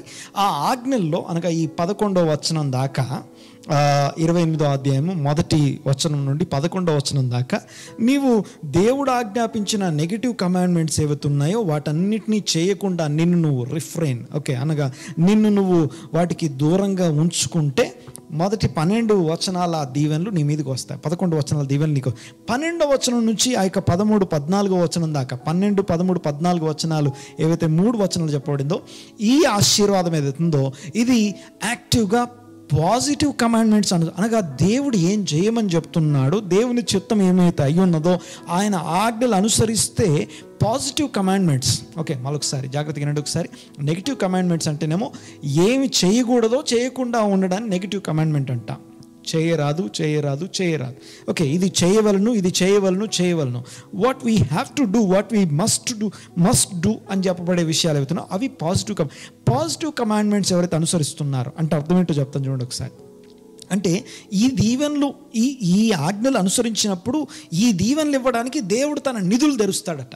అంటే అంతకు ముందు దాకా నిధులు తెరుస్తాడని లేదు, ఊరికే నువ్వు కూడా దీవించబడతావు. దెర్ ఇస్ అ డిఫరెన్స్ అనమాట. పాజిటివ్ కమాండ్మెంట్స్ అనుసరించడానికి, నెగిటివ్ కమాండ్మెంట్స్ అనుసరించడానికి చాలా తేడా ఉంది. నెగిటివ్ కమాండ్మెంట్స్ అంటేనేమో చేయరాదు, పాజిటివ్ కమాండ్మెంట్స్ అంటేనే ఏం చేయవలను, ఏం చేయరాదు, ఏం చేయవలను. That is the difference. అయితే నా పాయింట్ ఏంటంటే చూడండి ఒకసారి, ఇక్కడ యాక్టివ్ అండ్ ప్యాసివ్ అని ఫెయిత్ గురించి 2 భాగాలుగా డివైడ్ చేస్తాం. Active faith and passive faith. Passive faith అంటే మనము రోడ్డు పక్కన కూర్చొని ఉంటాం, అందరూ వెళ్ళిపోతూ ఉంటారు, మనం కూడా మన మీదకి వచ్చినప్పుడు, మన దగ్గరకు వచ్చినప్పుడు మనం స్పందిస్తాం. కానీ యాక్టివ్ అంటే మ్యాన్ ఆఫ్ యాక్షన్ అంటాం. అనగా నేను లేచి నా ఎదురుగా జరిగే పరిస్థితికి నేను స్పందించడం, దాన్ని యాక్టివ్ అంటాం. అయితే ఎవరైతే యాక్టివ్గా స్పందిస్తారో వారిని దీవించడం కొరకు దేవుడు తన యొక్క వర్షాన్ని, తన యొక్క ధననిధులు తెరుస్తాడట. ధననిధులు తెరవడం వల్ల ఏం జరుగుతుందంటే, ఓకే మన అందరికీ మనము దున్నేవారం అయి ఉండొచ్చు, విత్తేవారం అయి ఉండొచ్చు, వ్యవసాయం చేసే వాళ్ళ వ్యవసాయ భాషలో మాట్లాడితే మనం దున్నగలము, విత్తగలము. కానీ విత్తనం ఎదగజేయగలిగినాడు దేవుడే. ఆ విత్తనం ఎదగజేయడానికి అవసరమైనటువంటి తన వర్షాన్ని భూమి మీద పంపించేవాడు దేవుడు. దేవునికి స్తోత్రం. అయితే దేవుడు మనిషి కలిసి వ్యవసాయం చేస్తున్నారు. ఏదైనా తోటను సేద్యపరచడం అంటే ఆదాము దేవుడు ఇద్దరు కలిసి పనిచేయాలి. అయితే ఇక్కడ నా పాయింట్ ఏంటంటే, వారిద్దరి మధ్య కలిసి పనిచేసే ఆ యొక్క గ్యాప్. అయితే ఇక్కడ చూడండి ఒకసారి, ఇక్కడ మన ఈ ద్వితీయోపదేశకాండ 28వ అధ్యాయాన్ని అర్థం చేసుకుందాం. ఫస్ట్ మనము చాలా పనులు పెట్టుకుంటాం, చాలా వ్యాపారాలు, వ్యాపకాలు, ఉద్యోగాలు, చాలా విషయాలు కలిగి ఉంటాం, కార్యాలు కలిగి ఉంటాం. వాటన్నిటినీ దీవించడానికి ఆజ్ఞలు అనుసరిస్తూ యాక్టివ్గా, అనగా నాట్ ప్యాసివ్. యాక్టివ్ అంటే మనకి అర్థమైందని నేను అనుకుంటున్నాను. అయితే యాక్టివ్గా దేవుని కొరకు నిలబడి దేవుని వాక్యానుసారంగా నడుస్తూ ఉండే ఆ యొక్క యాక్టివ్ బిలీవర్స్ ఎవరైతే ఉన్నారో వాళ్ళ కొరకు, అనగా ఆ యొక్క ఇశ్రాయేలు ప్రజలైన వారి కొరకు దేవుడు ఏం చేస్తాడంటే తన ధననిధులు తెరుస్తాడట. ఏంటి ఆ ధననిధులు తెరిస్తే ఏమవుతుందంటే, ఆ చేయబూనుకొని కార్యములు దీవించబడతాయి. దీవించబడమే కాదు, నువ్వు తలగా ఉంటావు. ఒకటి, నువ్వు పైవాడవుగా ఉంటావు. అంతేకాదు అప్పు ఇస్తావు, అప్పు చేయవు అంటాడు. ఓకే, నేను మాట్లాడేది అర్థమవుతుంది కదా. అప్పు ఇచ్చేవాడవుగా ఉంటావు, అప్పు చేయవు. ఎప్పుడు ఇది అంటే, దేవుడు తన ధననిధి తెరిచినప్పుడు, అనగా దేవుని యొక్క ఫేవరబుల్ స్పిరిట్, అనగా 7 రకాల నీటి వనరులు ఏవైతే ఉన్నాయో, ఆ రూపాలు ఏవైతే ఉన్నాయో అవన్నీ స్పిరిట్ గురించి మాట్లాడుతూ, దేవుని యొక్క ఆత్మ నడిపింపు, ఆత్మ సహాయము నీకు అనుగ్రహించబడి నువ్వు దీవించబడతావు. ఓకే, ఎందుకు దీవించబడతావు? What is the purpose? నీకు మెటీరియల్ యొక్క ఉద్దేశం, మెటీరియల్ యొక్క పర్పస్ ఏంటిది? ఇక్కడ చూడండి ఒకసారి, నా పాయింట్ జాగ్రత్తగా అర్థం చేసుకోవడానికి ప్రయత్నం చేయండి ఒకసారి. ఎందుకు మరి దీవించబడాలి? ఎందుకు తలగా ఉండాలి? అనగా ధనవంతుడైన వాడు పరలోకంలోకి వెళ్ళడు అని చెప్పిన దేవుడు మరి ఎందుకు ధనాన్ని ఇస్తా అని చెప్తున్నాడు? ఎందుకు మెటీరియల్ ఇస్తా అంటున్నాడు? ఎందుకు నిన్ను తలగా ఉంచుతా? ఓకే, తలగా ఉంచడం అంటే అర్థం ఏంటంటే, ఓకే, ఈ వచనం ప్రకారము ఇశ్రాయేల్ దేశం తలగా ఉండాలి. తలగా అంటే అర్థం ఏంటంటే, యోసేపు కాలంలో ఇశ్రాయేలు ప్రజలు తలగా చేయబడ్డారు. భూమి మీద ఉన్న సకల వంశాలకి వారు భోజనం పెట్టారు. ఈ ఇశ్రాయేలు ప్రజలు తలగా ఉన్న సందర్భాలు 1 యోసేపు కాలంలో, 2 దావీదు సొలొమోను కాలంలో. ఓకే, వాళ్ళు తలగా ఉండి అనేకులకు, అనేక దేశాలకి, అప్పుడున్నటువంటి భూమి మీద ఉన్నటువంటి ప్రపంచ దేశాలన్నిటికీ వాళ్ళు తలగా ఉండి పోషణగాను, పోషకులుగాను వాళ్ళు ఉన్నారు అప్పుడు. అయితే నా పాయింట్ ఏంటంటే, యోసేపు కాలంలో ఎలాగైతే అనేకులకు వాళ్ళు అన్నం పెట్టే వాళ్ళుగా ఉన్నారు చూసారా, తలగా ఉండి తల చేత మిగిలిన అవయవం అంటే, ఓకే చూడండి ఒకసారి, శిరస్సు ఫుడ్ తీసుకుంటే ఆ ఫుడ్ తీసుకుంటే ఆ శిరస్సు చేత మిగిలిన శరీరం అంతా పోషించబడుతుంది. అనగా ఏ దీవెన కానివ్వండి, ఏ ఆశీర్వాదం కానివ్వండి, ఇట్ ఈస్ అ ఛానల్ అనమాట. అనగా ఆ యొక్క ఇశ్రాయేలు ప్రజలు అనబడుతున్న తలగా, అనగా వారు ఎప్పుడు తలగా ఉంటారంటే దేవుని ఆజ్ఞలు అనుసరిస్తున్నప్పుడు వారు తలగా ఉంటారు. ఆ తలగా ఉన్న వారి నుండి సకల వంశాలు దీవించబడాలి. అనగా దీవెనలకి వారు ఛానల్గా ఉంటారు అనేది ఈ వాక్యం యొక్క అసలు ఉద్దేశం. అంటే మెటీరియల్ దేవుడు వారికి ఇవ్వడం వెనకాల ఉద్దేశం ఏంటంటే, వారు మెటీరియల్ కలిగి ఉండడం వెనకాల వారి పట్ల దేవునికి ఉన్న ఉద్దేశం ఏంటంటే, మెటీరియల్ని మీరు అంటించుకోండి, లేకపోతే మీరు మీ యొక్క సోల్తో ఇంటిగ్రేట్ చేసుకోండి అని కాదు. కానీ మెటీరియల్ వేరు, మీరు వేరు. మీకు నేను మెటీరియల్ ఇచ్చేది ఎందుకంటే, మీ మెటీరియల్ని బట్టి మీరు ఇతరులకు దీవెనకరంగా ఉండాలి, అప్పు ఇచ్చేవారుగా ఉండాలి. మీరు ఇంకొకరు తలగా ఉంటే వాళ్ళ కింద నుంచి మీరు తీసుకోకూడదు. ఓకే, మీరే తలగా ఉండాలి అని దేవుడు వారి పట్ల తనకున్నటువంటి ఆ యొక్క నిబంధనని ఈ యొక్క వచనంలో చూస్తున్నా. అయితే ఇక్కడ నిధులు అన్నప్పుడు ఓకే, ఆకాశపు ధన నిధులు నింపుకోవడం, ఆకాశపు ధన నిధులు నా కొరకు తీర్చుకోవడం అనే సందర్భం ఇక్కడ మనకు కనపడుతుంది. మాట్లాడితే అర్థమవుతుంది కదా. ఓకే, భూమి మీద డబ్బులు దాచుకోవడానికి, పరలోకంలో డబ్బులు దాచుకోవడానికి ఉన్న తేడా కొంచెం అర్థం కావాలంటే ముందు ఈ కాన్సెప్ట్ ఫస్ట్ అర్థం కావాలి. చూడండి ఒకసారి, దేవుడు అబ్రహాముని ధనవంతుని చేశాడు. ఎందుకు ధనవంతుని చేశాడు అంటే చూడండి ఒకసారి, అబ్రహామును దేవుడు ఆస్తుల చేతను, తర్వాత ఆ యొక్క మందలు, ఆ యొక్క వెండి బంగారాల చేతను, మనుషుల చేతను విస్తారంగా దీవించాడు. ఈ దీవెన కలిగి ఉన్నాడు. ఐగుప్తు నుంచి బయటకు వచ్చేసరికి విస్తారమైనటువంటి ఆస్తితో ఐగుప్తు నుంచి ఆ యొక్క అబ్రహాం బయటకు వచ్చాడు. జాగ్రత్తగా నుండి ఒకసారి బయటకు వచ్చిన తర్వాత అబ్రహాం ఏం చేయాలి అంటే ఆ ప్లేస్కి వచ్చి పర్మనెంట్గా ఒక మంచి ఇల్లు కట్టుకోవాలి, మంచి సెటిల్ అవ్వాలి. కానీ అబ్రహాం ఏం చేస్తాడంటే ఒక గుడారం వేసుకుంటాడు. ఎందుకు గుడారం వేసుకున్నాడంటే అక్కడ చూడండి ఒకసారి, ఆ గుడారం అబ్రహాం వేసుకున్నాడు కనుక లోతు తనతో ఉండటానికి ఇష్టపడట్లేదు, అనగా ఈ ప్లేస్ సరిపోదు మనకి అంటున్నారు. అయితే నా పాయింట్ ఏంటంటే, ఎందుకు గుడారం వేసుకున్నాడు అబ్రహాం అంటే ఆ స్థలంలో తను ఒక మెసేజ్ ఇస్తున్నాడు ఆ ప్రజలకి. అందుకే ఎబ్రీ పత్రికలో ఈ మాట మనకు రాస్తుంది. ఏమనుందంటే, వాగ్దత్త దేశంలో పరవాసులుగా గుడారాల్లో నివసించారట. అబ్రహాం, ఇస్సాకు, యాకోబుల గురించి ఎబ్రీ పత్రిక 11వ అధ్యాయంలో విశ్వాసం బట్టి మాట్లాడుతూ, అనగా వారు విశ్వాసమును బట్టి ఎంత మెటీరియల్ కలిగి ఉన్నా సరే, అనగా వెండి బంగారాలు కలిగి ఉన్నా, ఒకసారి చూద్దాం ఆ మాట. చూడండి ఒకసారి 13వ అధ్యాయంలో, అబ్రాహాము తన కలిగిన సమస్తమును, తన భార్యను, తనతో కూడా ఉన్న లోతును వెంటబెట్టుకుని ఐగుప్తులో నుండి నెగెబునకు వెళ్ళెను. అబ్రాహాము వెండి బంగారము పశువులు కలిగి బహుధనవంతుడై ఉండెను. అతడు ప్రయాణము చేయుచు దక్షిణ దేశం నుండి బేతేలు వరకు, అనగా బేతేలుకును హాయికిని మధ్య తన గుడారము మొదట ఉండిన స్థలము వరకు వెళ్ళి తాను మొదట బలిపీఠము కట్టిన చోట చేరెను. అక్కడ అబ్రహాము యెహోవా నామమున ప్రార్థన చేశాను. అబ్రహాముతో కూడా వెళ్ళిన లోతు కూడా గొర్రెలు గొడ్లు గుడారములు ఉండెను గనుక వారు కలిసి నివసించుటకు ఆ ప్రదేశము చాలకపోయెను. ఎందుకనగా వారి ఆస్తి వారు కలిసి నివసించలేనంత విస్తారమై ఉండెను. సో దేవునికి స్తోత్రం. ఇక్కడ అబ్రహాము గొప్ప ఆస్తి కలిగి ఉన్నప్పటికీ గుడారం వేసుకొని ఉన్నాడు. ఆ గుడారం వేసుకోవడం అనేది అక్కడి ప్రజలకి ఒక మెసేజ్ ఇస్తుంది. ఏంటి ఆ మెసేజ్ అంటే, నేను ఇక్కడికి వచ్చి సంపాదించుకొని ఇక్కడ సెటిల్ అయ్యి మిమ్మల్ని, మీ రాజ్యాన్ని నేను దోచుకొని, లేకపోతే మీ రాజ్యాన్ని మిమ్మల్ని పరిపాలించడానికి నేను ట్రై చేయట్లేదు. ఇక్కడ నేను గుడారంలోనే ఉన్నాను అంటే ఆ దేశస్తులు తను ఏం అనరు. అంతేకాదు వాళ్ళు తనతోనే అంటుకట్టబడాలి, అనగా తన వలన వారు దీవించబడాలి, అనగా వారు తనతో నిబంధన చేసుకొని, నీ దేవుని వల్లనే నువ్వు ఇలా ఉన్నావు, నీ దేవుడే మా దేవుడు అనాలి. ఇది అబ్రహాం యొక్క మిషన్. అది ఓకే. చూడండి ఒకసారి, విస్తారమైన ధనం కలిగి ఉన్న, విస్తారమైన ఆస్తులు కలిగి ఉన్న అబ్రహాం గుడారంలో ఉన్నాడు. అయితే లోతు మాత్రం అలా గుడారాల్లో ఉండడం ఇష్టం లేక అబ్రహాం యొక్క విశ్వాసం నుంచి లోతు వేరైపోయాడు.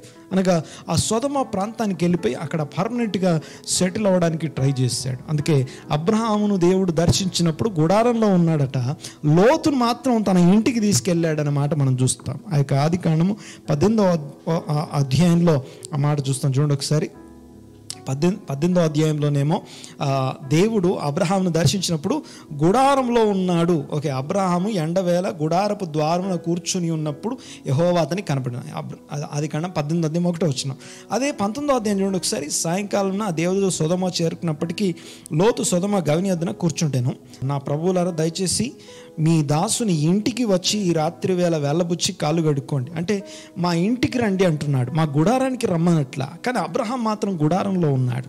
గుడారాలకి లోతు అబ్రహామును విడిచిపోవడానికి ఉన్న కారణం ఏంటంటే, లోతు ధనవంతుడే, అబ్రహాం ధనవంతుడే అని వాక్యం చెప్తుంది. అయితే ధనవంతుడైన అబ్రహాము, దేవుడు ధనం ఇచ్చాడు, వెండి బంగారాలు ఇచ్చాడు, ఆస్తులు ఇచ్చాడు, పిల్లల్ని ఇస్తానని వాగ్దానం చేశాడు, ఈ దేశాన్ని ఇస్తానని వాగ్దానం. ఇవన్నీ ఏంటివి అంటే, those are all not rewards, awards. Those are all just tools for the kingdom of God. దేవుని రాజ్యం కొరకు అవన్నీ కూడా పనిముట్లుగా అబ్రహాంకి ఇవ్వబడుతున్నాయి. అబ్రహాంకే కాదు, అబ్రహాం పిల్లలైనటువంటి విశ్వాసులుగా ఉన్నటువంటి మనకి కూడా మెటీరియల్ ఏవైతే ఉన్నాయో, అనగా మెటీరియలిస్టిక్ బ్లెస్సింగ్స్ ఏవైతే ఉన్నాయో, నీ పొజిషన్, డబ్బులు, ఆస్తులు, లేకపోతే మనకు కలిగి ఉన్నటువంటి అన్నీ కూడా those are all materialistic blessings ఏవైతే ఉన్నాయో అవన్నీ కూడా టూల్స్ ఫర్ ద కింగ్డమ్, అనగా దేవుని రాజ్య పనిముట్లు అవి. ఈవెన్ పిల్లలు కూడా దేవుని రాజ్య పనిముట్లు. దేవునికి స్తోత్రం. చూడండి ఒకసారి, వాళ్ళని దేవుని రాజ్య పనిముట్లుగా పెంచాలి. అయితే పనిముట్లను ఎవరు పెడితే వాళ్ళకి ఇవ్వము. చూడండి ఒకసారి, ఒక షార్ప్ ఎడ్జ్డ్ నైఫ్, ఒక మంచి పదునైనటువంటి కత్తిని చిన్నపిల్లల చేతికి ఇవ్వము, అనగా దాన్ని హ్యాండిల్ చేయగలిగిన వయసు వచ్చిన వారి చేతిలోనే ఆ యొక్క పనిముట్టు పెడతాం. అలాగా అబ్రహాముకి దేవుడు ఒక్కొక్క పనిముట్టును యాడ్ చేశాడు. ఆ పనిముట్లన్నిటి వెనకాల దేవునికి ఉన్న ఉద్దేశం ఏంటంటే వాటన్నిటితోని నీ సోల్ని నింపుకోమని చెప్పట్లా, అనగా నీతో అవి ఇంటిగ్రేట్, అనగా నీతో వాటిని అంటించుకోమని చెప్పట్లా, ఆస్తులతో నిన్ను నువ్వు కలుపుకో అని చెప్పట్లేదు. అందుకే ఒక రోజున లాస్ట్ అండ్ ఫైనల్గా అబ్రహాము తనకు ఆ యొక్క 100 సంవత్సరాల వయస్సు తర్వాత తను కలిగినటువంటి ఆ కుమారుని పట్టుకుని ఉన్న ఆ యొక్క వయస్సులో దేవుడు అబ్రహాముని మరలా పరిశోధించాడు. ఏమని పరిశోధించాడంటే, నీ ఒక్కగానొక్క నీవు ప్రేమించే కుమారుని బలిగా, దహన బలిగా అర్పించాలి, నేను చూపించే ప్లేస్కి పద. జాగ్రత్తగా రండి ఒకసారి. ఆ కుమారుని అర్పించే వయస్సులో కూడా అబ్రహాం ఎలా ఉన్నాడంటే, there is nothing integrated with his soul. తన యొక్క సోల్కి ఏది కూడా అంటుకొని లేదు, హత్తుకొని లేదు, అనగా మెటీరియలిస్టిక్ బ్లెస్సింగ్స్తో ఏది కూడా అబ్రహాంని హత్తుకొని లేదు. జాగ్రత్తగా రండి ఒకసారి. This is the purpose, this is the machine of the people of God. దేవుని యొక్క ప్రజల యొక్క మిషన్.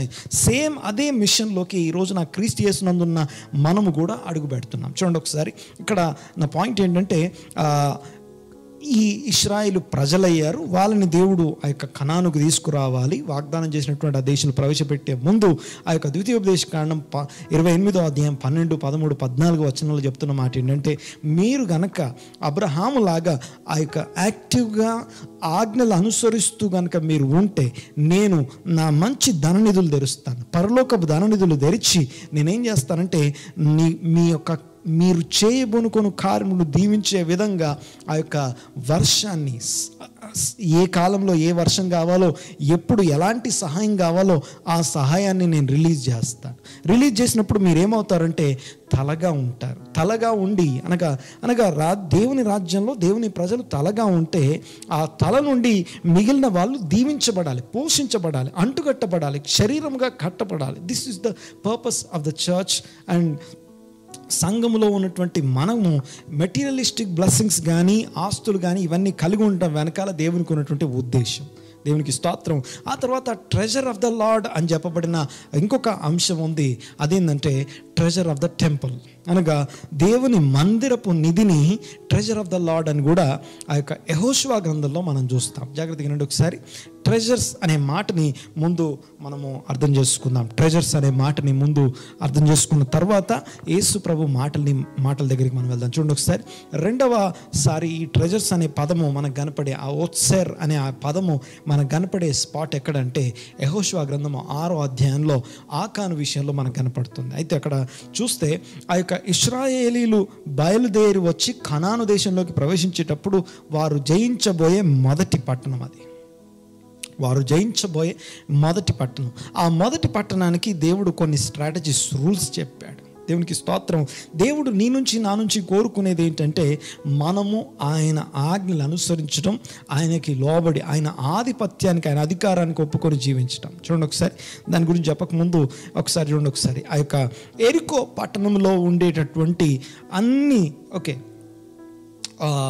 మెయిన్ పాయింట్ ఏంటంటే, అందులో మీకు దొరికే లోహపు వస్తువుల్ని, లేకపోతే విలువైన వస్తువులను అన్నిటినీ మీరు ఏం చేయాలంటే యెహోవా ధననిధిలోనికి, ట్రెజర్స్ ఆఫ్ ద లార్డ్, ఆ యొక్క ధననిధిలోకి తీసుకురావాలి. యెహోషువ గ్రంథం చదువుదాం ఒకసారి. యెహోషువ గ్రంథము 6వ అధ్యాయము 18వ వచనం చూడండి ఒకసారి. 6వ అధ్యాయం 18వ వచనంలో, శపించబడిన దానిలో కొంచెమైనను మీరు తీసుకొని ఎడల మీరు శాపగ్రస్తులై ఇశ్రాయేలీల పాలెమునకు శాపము తెప్పించి దానికి బాధ కలుగ చేయుదురు గనుక శపింపబడిన దానిని మీరు ముట్టకూడదు. చూడండి ఒకసారి. ఆ యొక్క దేశంలో ఉన్నటువంటి ఆ యొక్క ఎరికో పట్టణం ఎందుకు శపించబడిన అనే పదం ఇక్కడ వాడబడుతుంది అనగా, మొదటి పట్టణం ఇది. మొదటి పట్టణానికి మాత్రమే ఈ రూల్ వర్తిస్తుంది. చూడండి ఒకసారి ఏంటది, శపించబడిన దానిలో కొంచెం కూడా తీసుకోవద్దు. 19వ వచనం చూడండి ఒకసారి. 6వ అధ్యాయం 19వ వచనం. వెండి బంగారు ఇత్తడి పాత్రలు ఇనుప పాత్రలు యెహోవాకు ప్రతిష్ఠితములగును, వాటిని యెహోవా ధనాగారములో ఉంచవలను. అనగా the treasures of the Lord. రెండోసారి the treasures of the Lord అని వాడబడినటువంటి ప్లేస్ ఎక్కడ అంటే మందిరపు ట్రెజర్ గురించి వాడబడుతుంది. చూడండి ఒకసారి. ఈ మందిరపు ట్రెజర్లోనికి ఏం తీసుకురావాలి అనగా మొదటి పట్టణాన్ని పట్టుకోవడానికి వెళ్తున్నాం. ఇంతవరకు నీ కొరకు దేవుడు ఏర్పాటు చేసినటువంటి ఆ యొక్క ధననిధిలో దేవుడు ఏర్పాటు చేసినటువంటి ఆ పాలిథిన్ ప్రాజెక్ట్ దేశంలో ద ఫస్ట్ సిటీ నువ్వు పట్టుకోబోతున్నావు. పట్టుకోబోయేటప్పుడు దేవుని ఆజ్ఞ ఏంటో నీకు తెలియాలి. ఏంటి ఆజ్ఞ అంటే ఎవ్రీథింగ్, నువ్వు ఏది తీసుకోవద్దు అక్కడ. అనగా అన్నీ శపితమైనవి, వెండి బంగారు ఇత్తడి ఇనుప ఆ యొక్క లోహం తప్ప అవన్నీ కూడా యెహోవాకు ప్రతిష్ఠితములు అంటాడు. దేవునికి స్తోత్రం. ప్రతిష్ఠితములు అని చెప్పినటువంటి దాంట్లో నుంచి ఆ యొక్క 7వ వచనం, 7వ అధ్యాయం 1వ వచనం చూస్తే, శపితమైన దాని విషయంలో ఇశ్రాయేలీయులు తిరుగుబాటు చేసిరి. ఎట్లనగా యూదా గోత్రంలో జరహు మునిమన్మడు జబ్ది మన్మడైన కర్మి కుమారుడనైన ఆకాను శపితము చేయబడిన దానిలో కొంత తీసుకొనను గనుక యెహోవా ఇశ్రాయేలు మీద కోపించాను. కొంత తీసుకొని తన గుడారంలో దాచిపెట్టుకున్నాడట. ఎందుకు దాచిపెట్టుకొని ఉండొచ్చు? ఎందుకు వాటిని తను అంటే ఈ వెండి బంగారం నేను కలిగి ఉండాలి, నాదై ఉండాలి. జాగ్రత్తగా రండి ఒకసారి. ఇంకోటి, ఇది ఓన్లీ మొదటి పట్టణానికి సంబంధించిన రూల్ మాత్రమే. ఇది నాట్ ఎవ్రీ, అన్ని సిటీస్కి కాదు ఇది.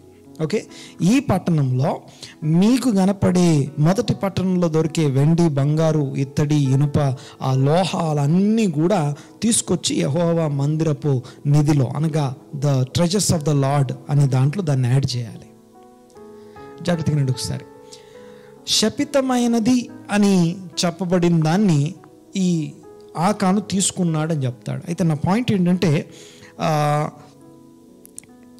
దేవుని కొరకు ప్రతిష్ఠితమైనది మన దగ్గర ఉంటే అది శపితమైనది.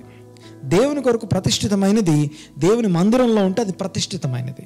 అయితే దీన్ని బట్టి వాళ్ళు నెక్స్ట్ పట్టణం హాయి అనే పట్టణాన్ని పట్టుకోవడానికి వెళ్ళినప్పుడు వాళ్ళు ఫెయిల్ అయినట్టుగా మనం చూస్తాం. అయితే నా పాయింట్ ఏంటంటే మందిరపు నిధి. ఎందుకు ఈ నిధి గురించి ఇక్కడ the treasures of the Lord అని చెప్పబడినటువంటి 2 విషయాలు రాస్తున్నాయి.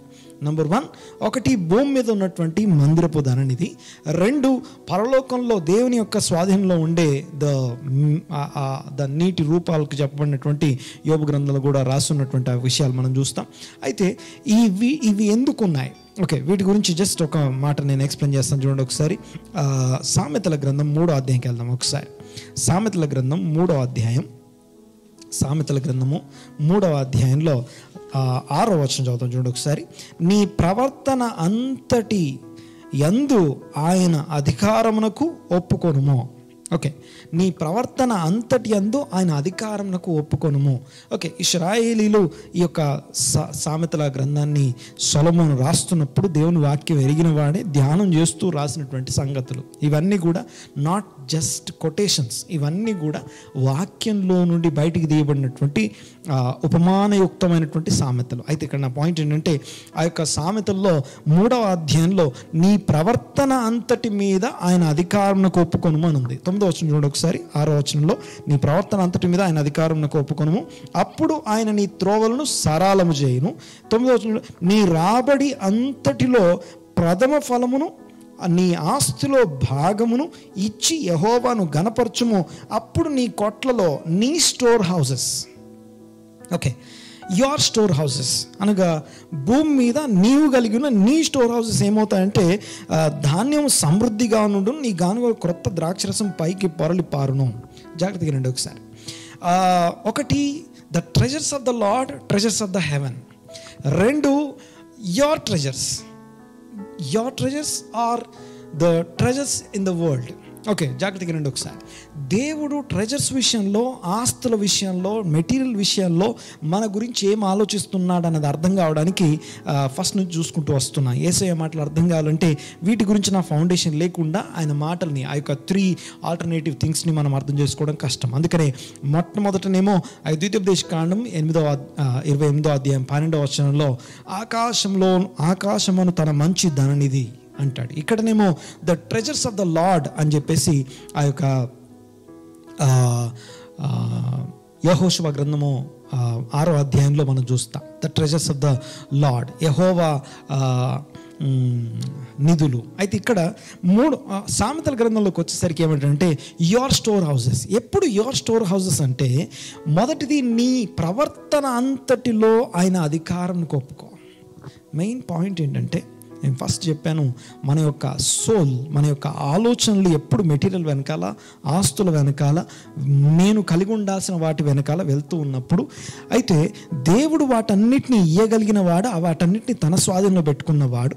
అయితే ఇక్కడ చూడండి ఒకసారి, ఆ ఇయ్యగలిగిన దేవుడు మనకు ఎందుకు ఇవ్వలేదు అంటానికి కారణం ఏంటి? అసలు ఫస్ట్ ఈ నేచర్, మనము గ్రీడీగా, ఎక్కడైతే దురాశ, తర్వాత ఎక్కడైతే లోభత్వము, ఎక్కడైతే నాది, నేను, ఇంకెవరు అవసరం లేదు అని చెప్పబడే ఆ యొక్క గ్రీడీ ఆ యొక్క నేచర్ ఏదైతే ఉందో, దురాశ స్వభావం ఏదైతే ఉందో, ఆశించుట, దురాశ అనే స్వభావము, ఆశించుట అనే స్వభావం ఏదైతే ఉందో, ఇది మనిషి యొక్క ఏమంటారంటే సహజాత ప్రవృత్తిగా మారిపోయింది. పాప స్వభావంలో అదొక భాగము. ఆశ, దురాశలు, లేకపోతే ఇవన్నీ కూడా స్వభావంగా మారిపోయి ఉన్నాయి. మనిషి యొక్క నేచర్గా, శరీర క్రియలుగా అవన్నీ మనం చూస్తాం. అయితే వాటన్నిటి నుంచి విడిపించడానికి దేవుడు తన వాక్యమును ఇచ్చాడు. ఆ వాక్యం ఏం చేస్తుందంటే మనల్ని దేవుని చిత్తానుసారమైన వ్యక్తులుగా మార్చడమే గాక, ట్రెజర్స్ని మనం కలిగి ఉంటాం కానీ ట్రెజర్స్ మనల్ని కలిగి ఉండవు. మన సోల్ వాటితో ఇంటిగ్రేట్ అయి ఉండదు. లైక్ అబ్రహాం లాగా అవి ఇంటిగ్రేట్ అయి ఉండవు. జాగ్రత్తగా వినండి ఒకసారి. ఇక్కడ 3వ అధ్యాయంలో మాట్లాడుతున్న విషయం ఏంటంటే, సామెతల గ్రంథం 3వ అధ్యాయంలో నీ ప్రవర్తన అంతటిలో ఆయన అధికారానికి ఒప్పుకో అని చెప్పిన వాక్యంలో, నీ ప్రవర్తన అంతట్లో అధికారానికి ఒప్పుకో అన్నాడు కానీ నీ రాబడంతట్లో ఆయన అధికారానికి ఒప్పుకో అని లేదు. Note this point. నీ ప్రవర్తన అంతట్లో అధికారానికి ఒప్పుకోవడానికి, నీ రాబడి అంతట్లో అధికారానికి ఒప్పుకోవడానికి చాలా తేడా ఉంది. అంటే రాబడిలో నేను దేవునికి భాగం ఇవ్వడం ఏదైతే ఉందో, ఆ భాగం ఇవ్వడం ఏదైతే ఉందో, అది నేను నా రాబడిలో ఆయన అధికారానికి ఒప్పుకోవట్లేదు. అనగా రాబడిలో భాగం ఇవ్వడం అనేది అది నా ప్రవర్తన. దేవుడు కోరుకునేది నీ రాబడి కాదు, నీ ప్రవర్తన. నీవు దేవుని చిత్తానుసారంగా, దేవుని యొక్క పనిముట్టుగా భూమి మీద వాడబడ్డ కొరకు దేవుడు నీకు టూల్స్ యాడ్ చేస్తున్నాడు, ట్రెజర్స్ యాడ్ చేస్తున్నాడు. ఆ యాడ్ చేసే మెటీరియలిస్టిక్ బ్లెస్సింగ్స్, ఆ యొక్క మత్తయి సువార్తలో ఆ యొక్క కొండ మీద ప్రసంగం ఇంకా కిందికి వెళ్ళిపోతే, ఇవన్నీ మీకు కావాలని మీ పరలోకపు తండ్రికి తెలుసు, దీస్ బ్లెస్సింగ్స్ ఇవన్నీ కూడా మీకు యాడెడ్ అంటూ యూ, నీకు యాడ్ చేయబడతాయి అని చెప్తాడు. తర్వాత యాడ్ చేయబడతాయి, చింతించకండి అని మనం నెక్స్ట్ టాపిక్లో చూస్తాం. అయితే నా పాయింట్ ఏంటంటే, మనము ఆ దేవుడు మన ట్రెజర్స్ని నింపడము, మనం కలిగిన treasures, earthly treasures and heavenly treasures and the treasures of the lord, దేవుని నిధులు, ఆ యొక్క పరలోకపు నిధులు అనే దాని గురించి ముందు మనం ఆలోచిస్తున్నాం. చూడండి ఒకసారి. ఇక్కడ నా పాయింట్ ఏంటంటే, రాబడిని దేవుని సన్నిధికి, దేవునికి భాగం ఇవ్వడం ఏదైతుందో, రాబడిలో దేవునికి భాగం ఇవ్వడం ఏదైతుందో, అది కేవలం పలానా కొంత అమౌంట్ తీసి అక్కడ పెట్టేసి ఇది నీది, ఇది నాది, ఇదంతా నా ఇష్టం అంటని కాదు. దేవుని కోరిక ఏంటంటే నీ ప్రవర్తన మీద ఆయన అధికారానికి ఒప్పుకోమని చెప్తున్నాడు. నీ ప్రవర్తన మీద ఒప్పుకోవడం వేరు, రాబడి మీద అధికారాన్ని ఒప్పుకోవడం వేరు. అయితే ఎప్పుడైతే నువ్వు నీ ప్రవర్తన మీద ఆయన అధికారానికి ఒప్పుకొని నీ ప్రవర్తనని, నీ జీవితాన్ని ఆయన ఆజ్ఞలు అనుసరించడానికి సబ్మిట్ చేసుకుంటావో, అప్పుడు నీ కొట్లలో ధాన్యం పొంగి ప్రవహిస్తుంది అంటాడు. చూడండి ఒకసారి 9వ వచనం. నీ రాబడి అంతటిలో ప్రథమ ఫలము నీ ఆస్తిలో భాగముని ఇచ్చి యెహోవాను ఘనపరచము. అంటే అవి ఇవ్వడం అనేది ఇట్స్ హానర్. అంటే ఇంకా పైన కనుక మనం చూస్తే నాలుగో వచనం చూడండి ఒకసారి. 4వ వచనం చూడండి ఒకసారి. అప్పుడు దేవుని దృష్టి అందు, మానవ దృష్టి అందును. 5వ వచనం చూడండి. నీ స్వబుద్ధిని ఆధారము చేసుకొనక నీ పూర్ణ హృదయముతో యెహోవా యందు నమ్మకం ఉంచడం అంటే, నమ్మడం అంటే అర్థం ఏంటంటే, దేవుడు ఇస్తాడని నమ్మడం మాత్రమే నమ్మడం గురించి మాట్లాడలేదు అక్కడ. నమ్మడం అంటే అధికారానికి ఒప్పుకోవడం, అంటే ఏం చెప్తే అది చేయడం అన్నమాట. నమ్మడం అంటే, దేవుణ్ణి మనం నమ్మడం అంటే ఆయన చెప్పిన ప్రతిదాన్ని చేయడము అని అర్థం. యాక్టివ్గా నువ్వు దేవుని యొక్క అధికారానికి నీ యొక్క ప్రవర్తన విషయంలో ఒప్పుకో అంటాడు. తర్వాత చూడండి ఒకసారి, ఎప్పుడైతే ఒప్పుకుంటావో అక్కడ ఏం జరుగుద్దో ఈ యొక్క సామెతల గ్రంథం 3వ అధ్యాయం మంచి విషయాలు మాట్లాడుతాం. అప్పుడు నీ కొట్లలో ధాన్యము సమృద్ధిగా ఉంటుంది, నీ స్టోర్ హౌసెస్లో ధాన్యం ఉంటుందట. తర్వాత చూడండి ఒకసారి, నెక్స్ట్ నీ గానుగలలో క్రొత్త ద్రాక్షరసం పైకి పొర్లి పారును. అయితే ఇక్కడ ఈ పాయింట్ వినేసరికి మైండ్ ఏమనిపిస్తుంది అంటే, నేను ఆజ్ఞలు అనుసరిస్తే దేవుడు నన్ను ఆశీర్వదిస్తాడని దగ్గరికి వెళ్తాం, కానీ అసలు కాన్సెప్ట్ని వదిలేస్తాం. ఏంటి అసలు కాన్సెప్ట్ అంటే, నేను ఆజ్ఞలు అనుసరించి ఆ యొక్క ఆశీర్వాదాలు పొందుకోవడం, మెటీరియలిస్టిక్ బ్లెస్సింగ్స్ ఏవైతున్నాయో అవన్నీ రివార్డ్స్ కాదు, అవార్డ్స్ కాదు, అవన్నీ టూల్స్ అనే సంగతిని మర్చిపోతాం. ఆ యవనస్తుడు చేసిన పొరపాటు, యవనస్తుడి జీవితంలో జరిగినటువంటి విషయం అది. జాగ్రత్తగా చూడండి ఒకసారి.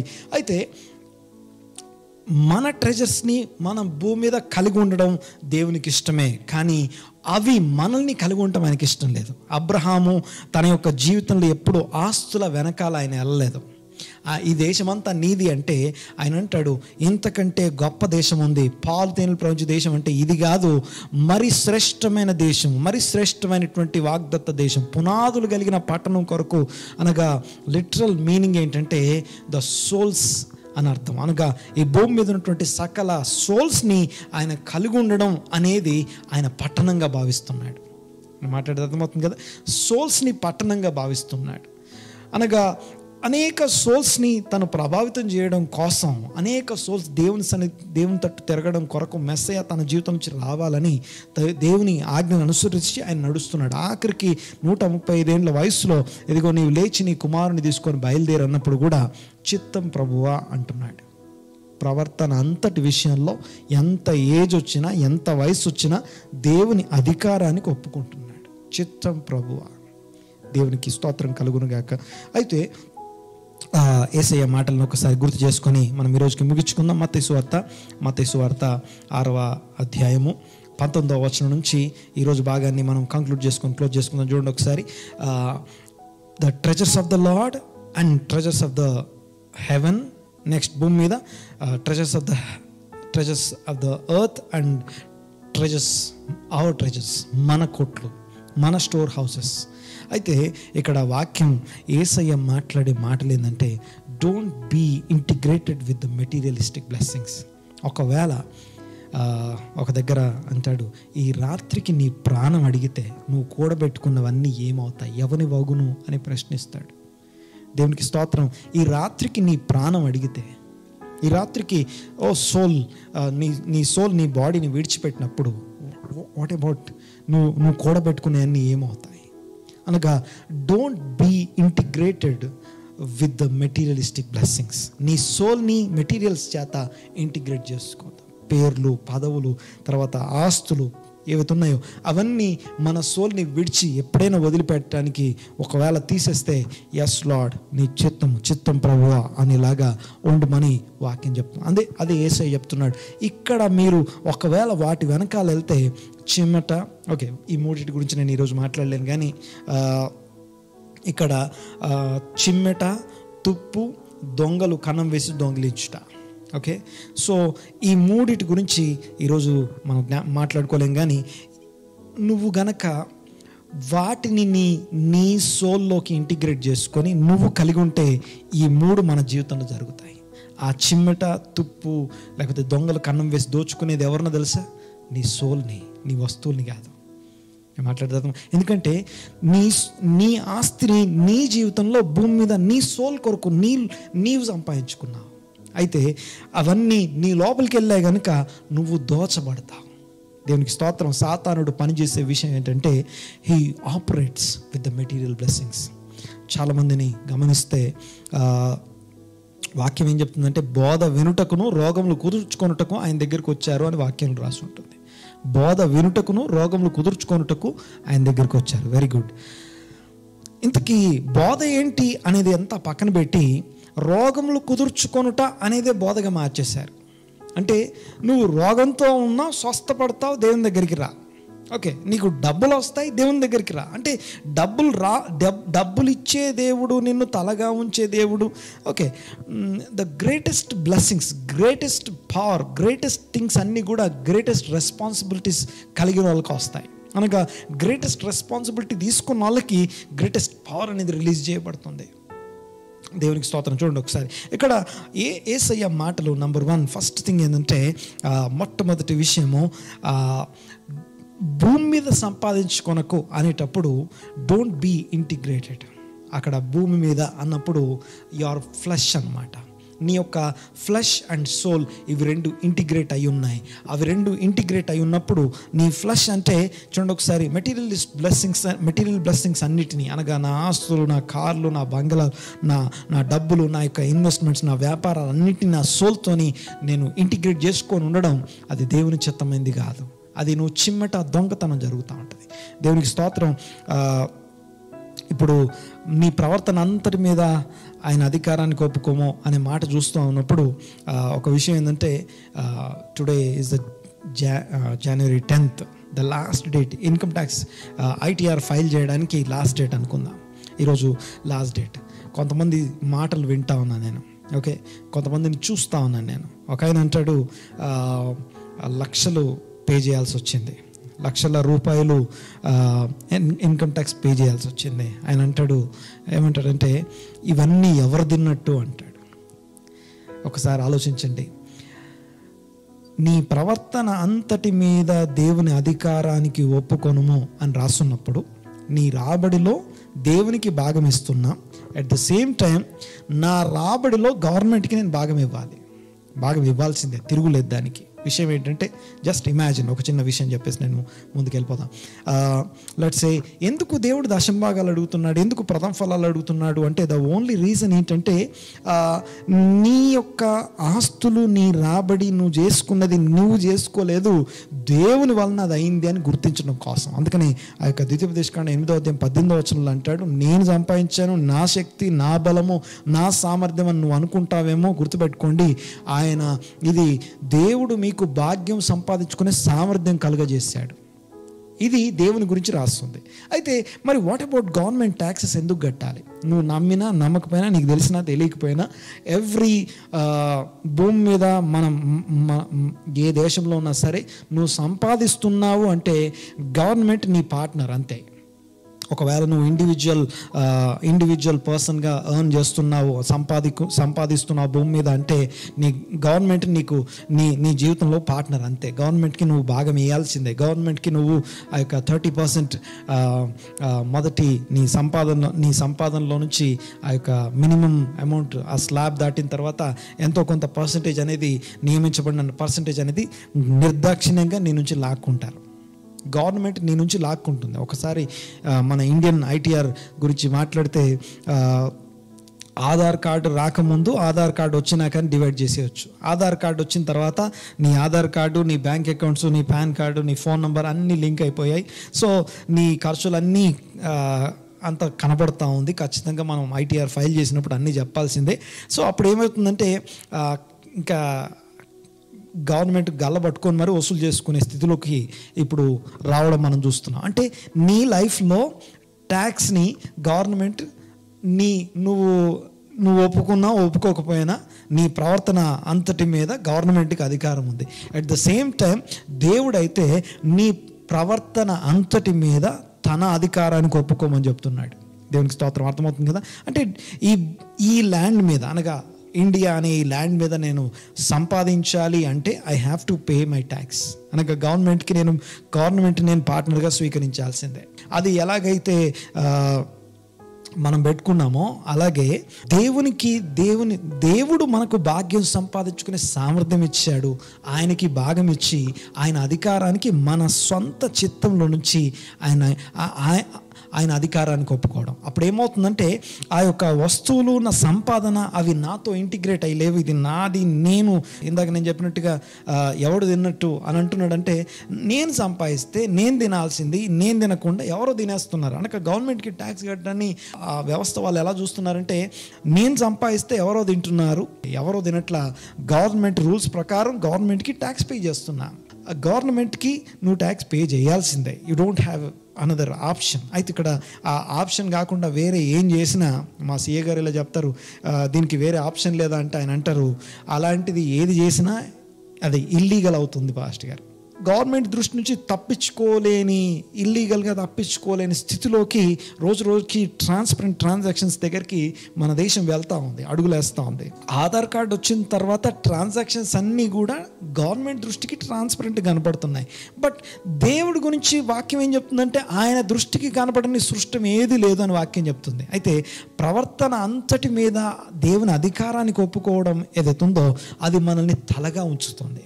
మనల్ని తలగా ఉంచి అంతేకాదు ఆ తల నుండి అనేకులు పోషించబడ్డానికి మనల్ని నిలబెడుతుంది, అప్పు ఇచ్చువారుగా మనల్ని నిలబెడుతుంది. దేవునికి స్తోత్రం. Don't integrate your materialistic things into your soul. నీ సోల్లోకి వాటిని హత్తుకు పోనీయద్దు, వాటిని అంటుకు పోనీయద్దు. అది ఎప్పుడైనా వదిలేసి వెళ్ళిపోవడానికి సిద్ధంగా ఉండాలి. దేవుడు అలాంటి వాక్యాన్ని ఈ యొక్క యేసు ప్రభు కోణమే ప్రసంగంలో మాట. ద ఫస్ట్ థింగ్ ఏంటంటే భూమి మీద నీ శరీరం కోసం ఇక్కడ సంపాదించుకుంటే అది నువ్వు దోచబడుతున్న ఫీలింగ్లోకి మనం వెళ్తాం. తర్వాత చూడండి ఒకసారి. నెక్స్ట్ రెండవ విషయం ఏంటంటే పరలోకమందు కూర్చుకొనుడి అంటే దేవుని అధికారానికి ఒప్పుకోండి అంటున్నాడు, దేవుని ఆధిపత్యానికి ఒప్పుకోండి అనే మాట మనం ఇక్కడ చూస్తున్నాం. ఆ తర్వాత చూడండి ఒకసారి. ఆ తర్వాత నెక్స్ట్ పాయింట్ ఏం మాట్లాడుతున్నాడంటే 21వ వచనంలో నీ ధనం ఎక్కడ ఉండునో నీ హృదయం అక్కడ ఉంటుంది. అనగా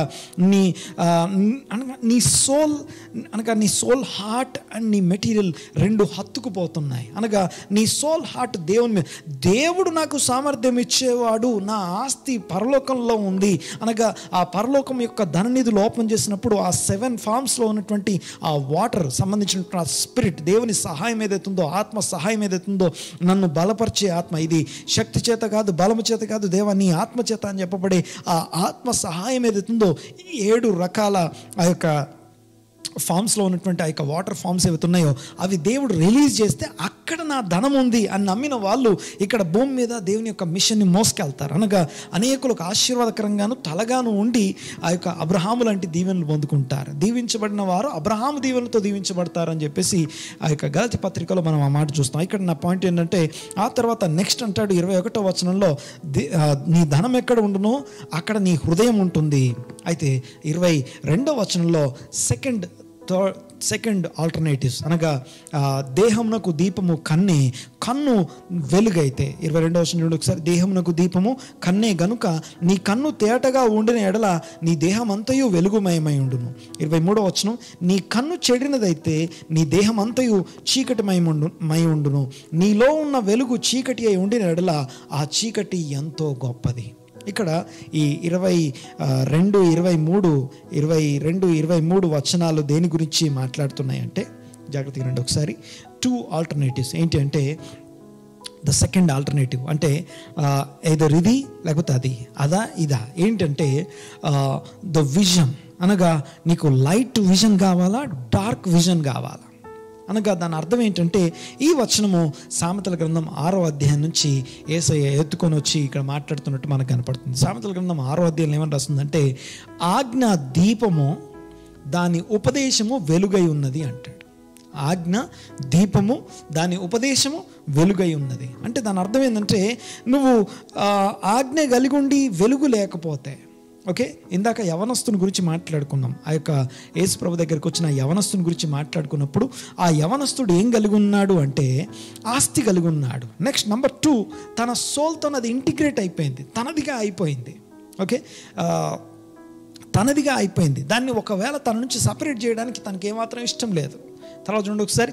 అవన్నీ ఎందుకు కలిగి ఉన్నాడంటే ఆజ్ఞలు అనుసరించడానికి కలిగి ఉన్నాను అని చెప్పేసిన ఆ యొక్క గర్వము లేకపోతే ఆత్మీయ గర్వము మాటలు మనం చూస్తాం. ఎందుకు అంటే కారణం ఏంటంటే he got the light, he got the candle but he doesn't have the light.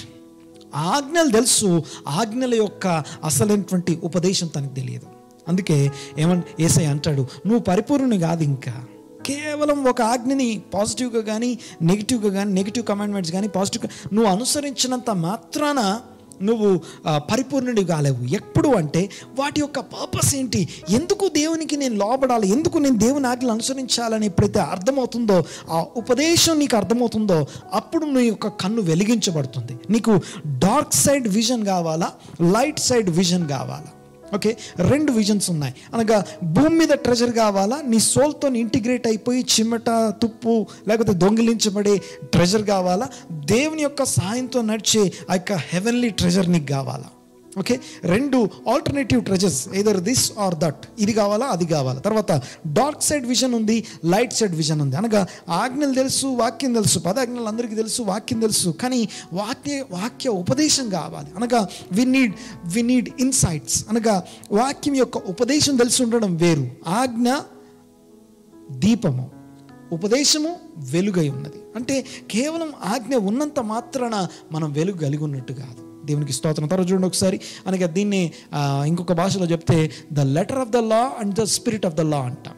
అనగా if you understand the spirit of the law, letter of the law. Okay, letter of the law కేవలం చేయాలి కాబట్టి చేసేసాం. Okay, ఎందుకు చేస్తున్నామని అవగాహనతో ఉపదేశం కిందికి వచ్చి బోధన పొందిన వారు చేసే విధానం వేరే ఉంటుంది. అయితే నీ కన్ను వెలిగించబడాలి అంటాడు. అంటే వెలిగించబడలేదు కాబట్టి నీవు ట్రెజర్స్ని చూసే విధానంలో తేడా ఉంది. నెక్స్ట్ 3rd ఆల్టర్నేట్ మాట్లాడుతున్నాడు. ఏంటి ఆ 3rd ఆల్టర్నేట్ అంటే 2 మాస్టర్స్. నీ ఎదురుగా 2 యజమానులు ఉన్నారు. ఎవరు కావాలి నీకు? 2 యజమానులు ఉన్నారు. ద ఫైనల్ కంక్లూజన్తో నేను క్లోజ్ చేస్తాను. ఒకరు దేవుడు నా యజమానుడు, నా ఆస్తి కర్త నా దేవుడు. ఓకే, ఆయన ఆస్తి కర్తల్ని చేస్తాడు. ఓకే, సామెతల గ్రంథంలో ఇంకో మాట కూడా 10వ అధ్యాయంలో ఆ మాట మనకు తెలుసు. యెహోవా ఆశీర్వాదము ఐశ్వర్యం ఇచ్చును, యెహోవా ఆశీర్వాదము ఐశ్వర్యం ఇచ్చాను.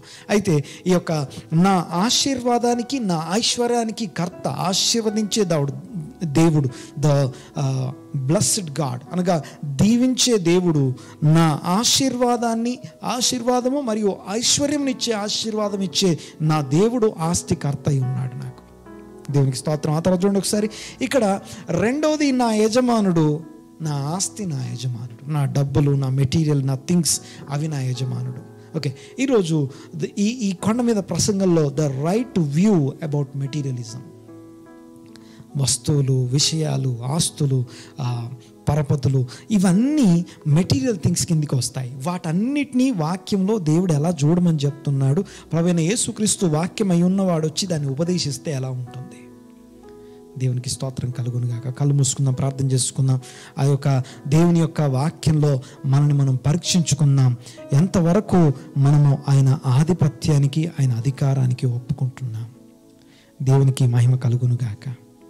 వి need material things on this earth. Material things నువ్వు కలిగి ఉంటాం దేవునికి ఇష్టం. అబ్రహాంకి దేవుడు వాగ్దానం చేశాడు, ఇదిగో these are the material things I'm going to give. నీవు నా కట్టడలు, నా విధులు గైకున్న నిబంధన ప్రకారం అనుసరిస్తే ఇవన్నీ నేను నీకు ఇస్తాను. ఇశ్రాయేలుకి దేవుడు వాగ్దానం చేశాడు, మీరు ఈ ఆజ్ఞలు అనుసరించినప్పుడు ఈ దీవెనలు మీ మీదకి వచ్చి మీకు ప్రాప్తించును, నీవు నిశ్చయముగా అనేకులకు అప్పిస్తావు, తలగా ఉంటావు అని చెప్పి దేవుడు వాగ్దానం చేస్తున్నాడు. మెటీరియల్ థింగ్స్ భూమి మీద మనకు అవసరం, మనం కలిగి ఉండడం దేవునికి ఇష్టమే. కానీ మెటీరియల్ థింగ్స్ మనల్ని కలిగి ఉండడం ఆయనకి ఇష్టం లేదు. ఏ రోజైనా ఒకరోజు అబ్రహాం లాగా నీవు లేచి వాటన్నిటిని వదిలిపెట్టి రా అని చెప్పినప్పుడు చిత్తం ప్రభువా అని చెప్పగలిగిన సోల్ కండిషన్ కొరకు ఆయన ఉపదేశం, ఆయన వాక్యం బోధిస్తుంది. నువ్వు కలిగి ఉన్నందుకు నిన్ను చూసి, నువ్వు కలిగి ఉన్న ఆస్తి, నువ్వు కలిగి ఉన్న నీ సక్సెస్ఫుల్ లైఫ్ నిన్ను చూసి ఇతరులు నీ దేవుని బట్టి నువ్వు దీవించబడ్డావు అని ఎవరన్నా అంటే నిజంగా నువ్వు దీవించబడ్డట్టు. ఇస్సాకు విషయంలో మనం అదే చూస్తాం. ఆదికాండం 26వ అధ్యాయంలో ఇస్సాకు గురించి రాస్తున్న మాట ఇది. దేవునికి స్తోత్రం కలుగును గాక. ఒక్కసారి మనల్ని మనం పరీక్షించుకుందాం. How about my successful life? మన యొక్క నేను ఎందుకు సక్సెస్ఫుల్గా లేను అంటే జీవం కలిగినటువంటి దేవుని ఆజ్ఞలు అనుసరించకపోవటం.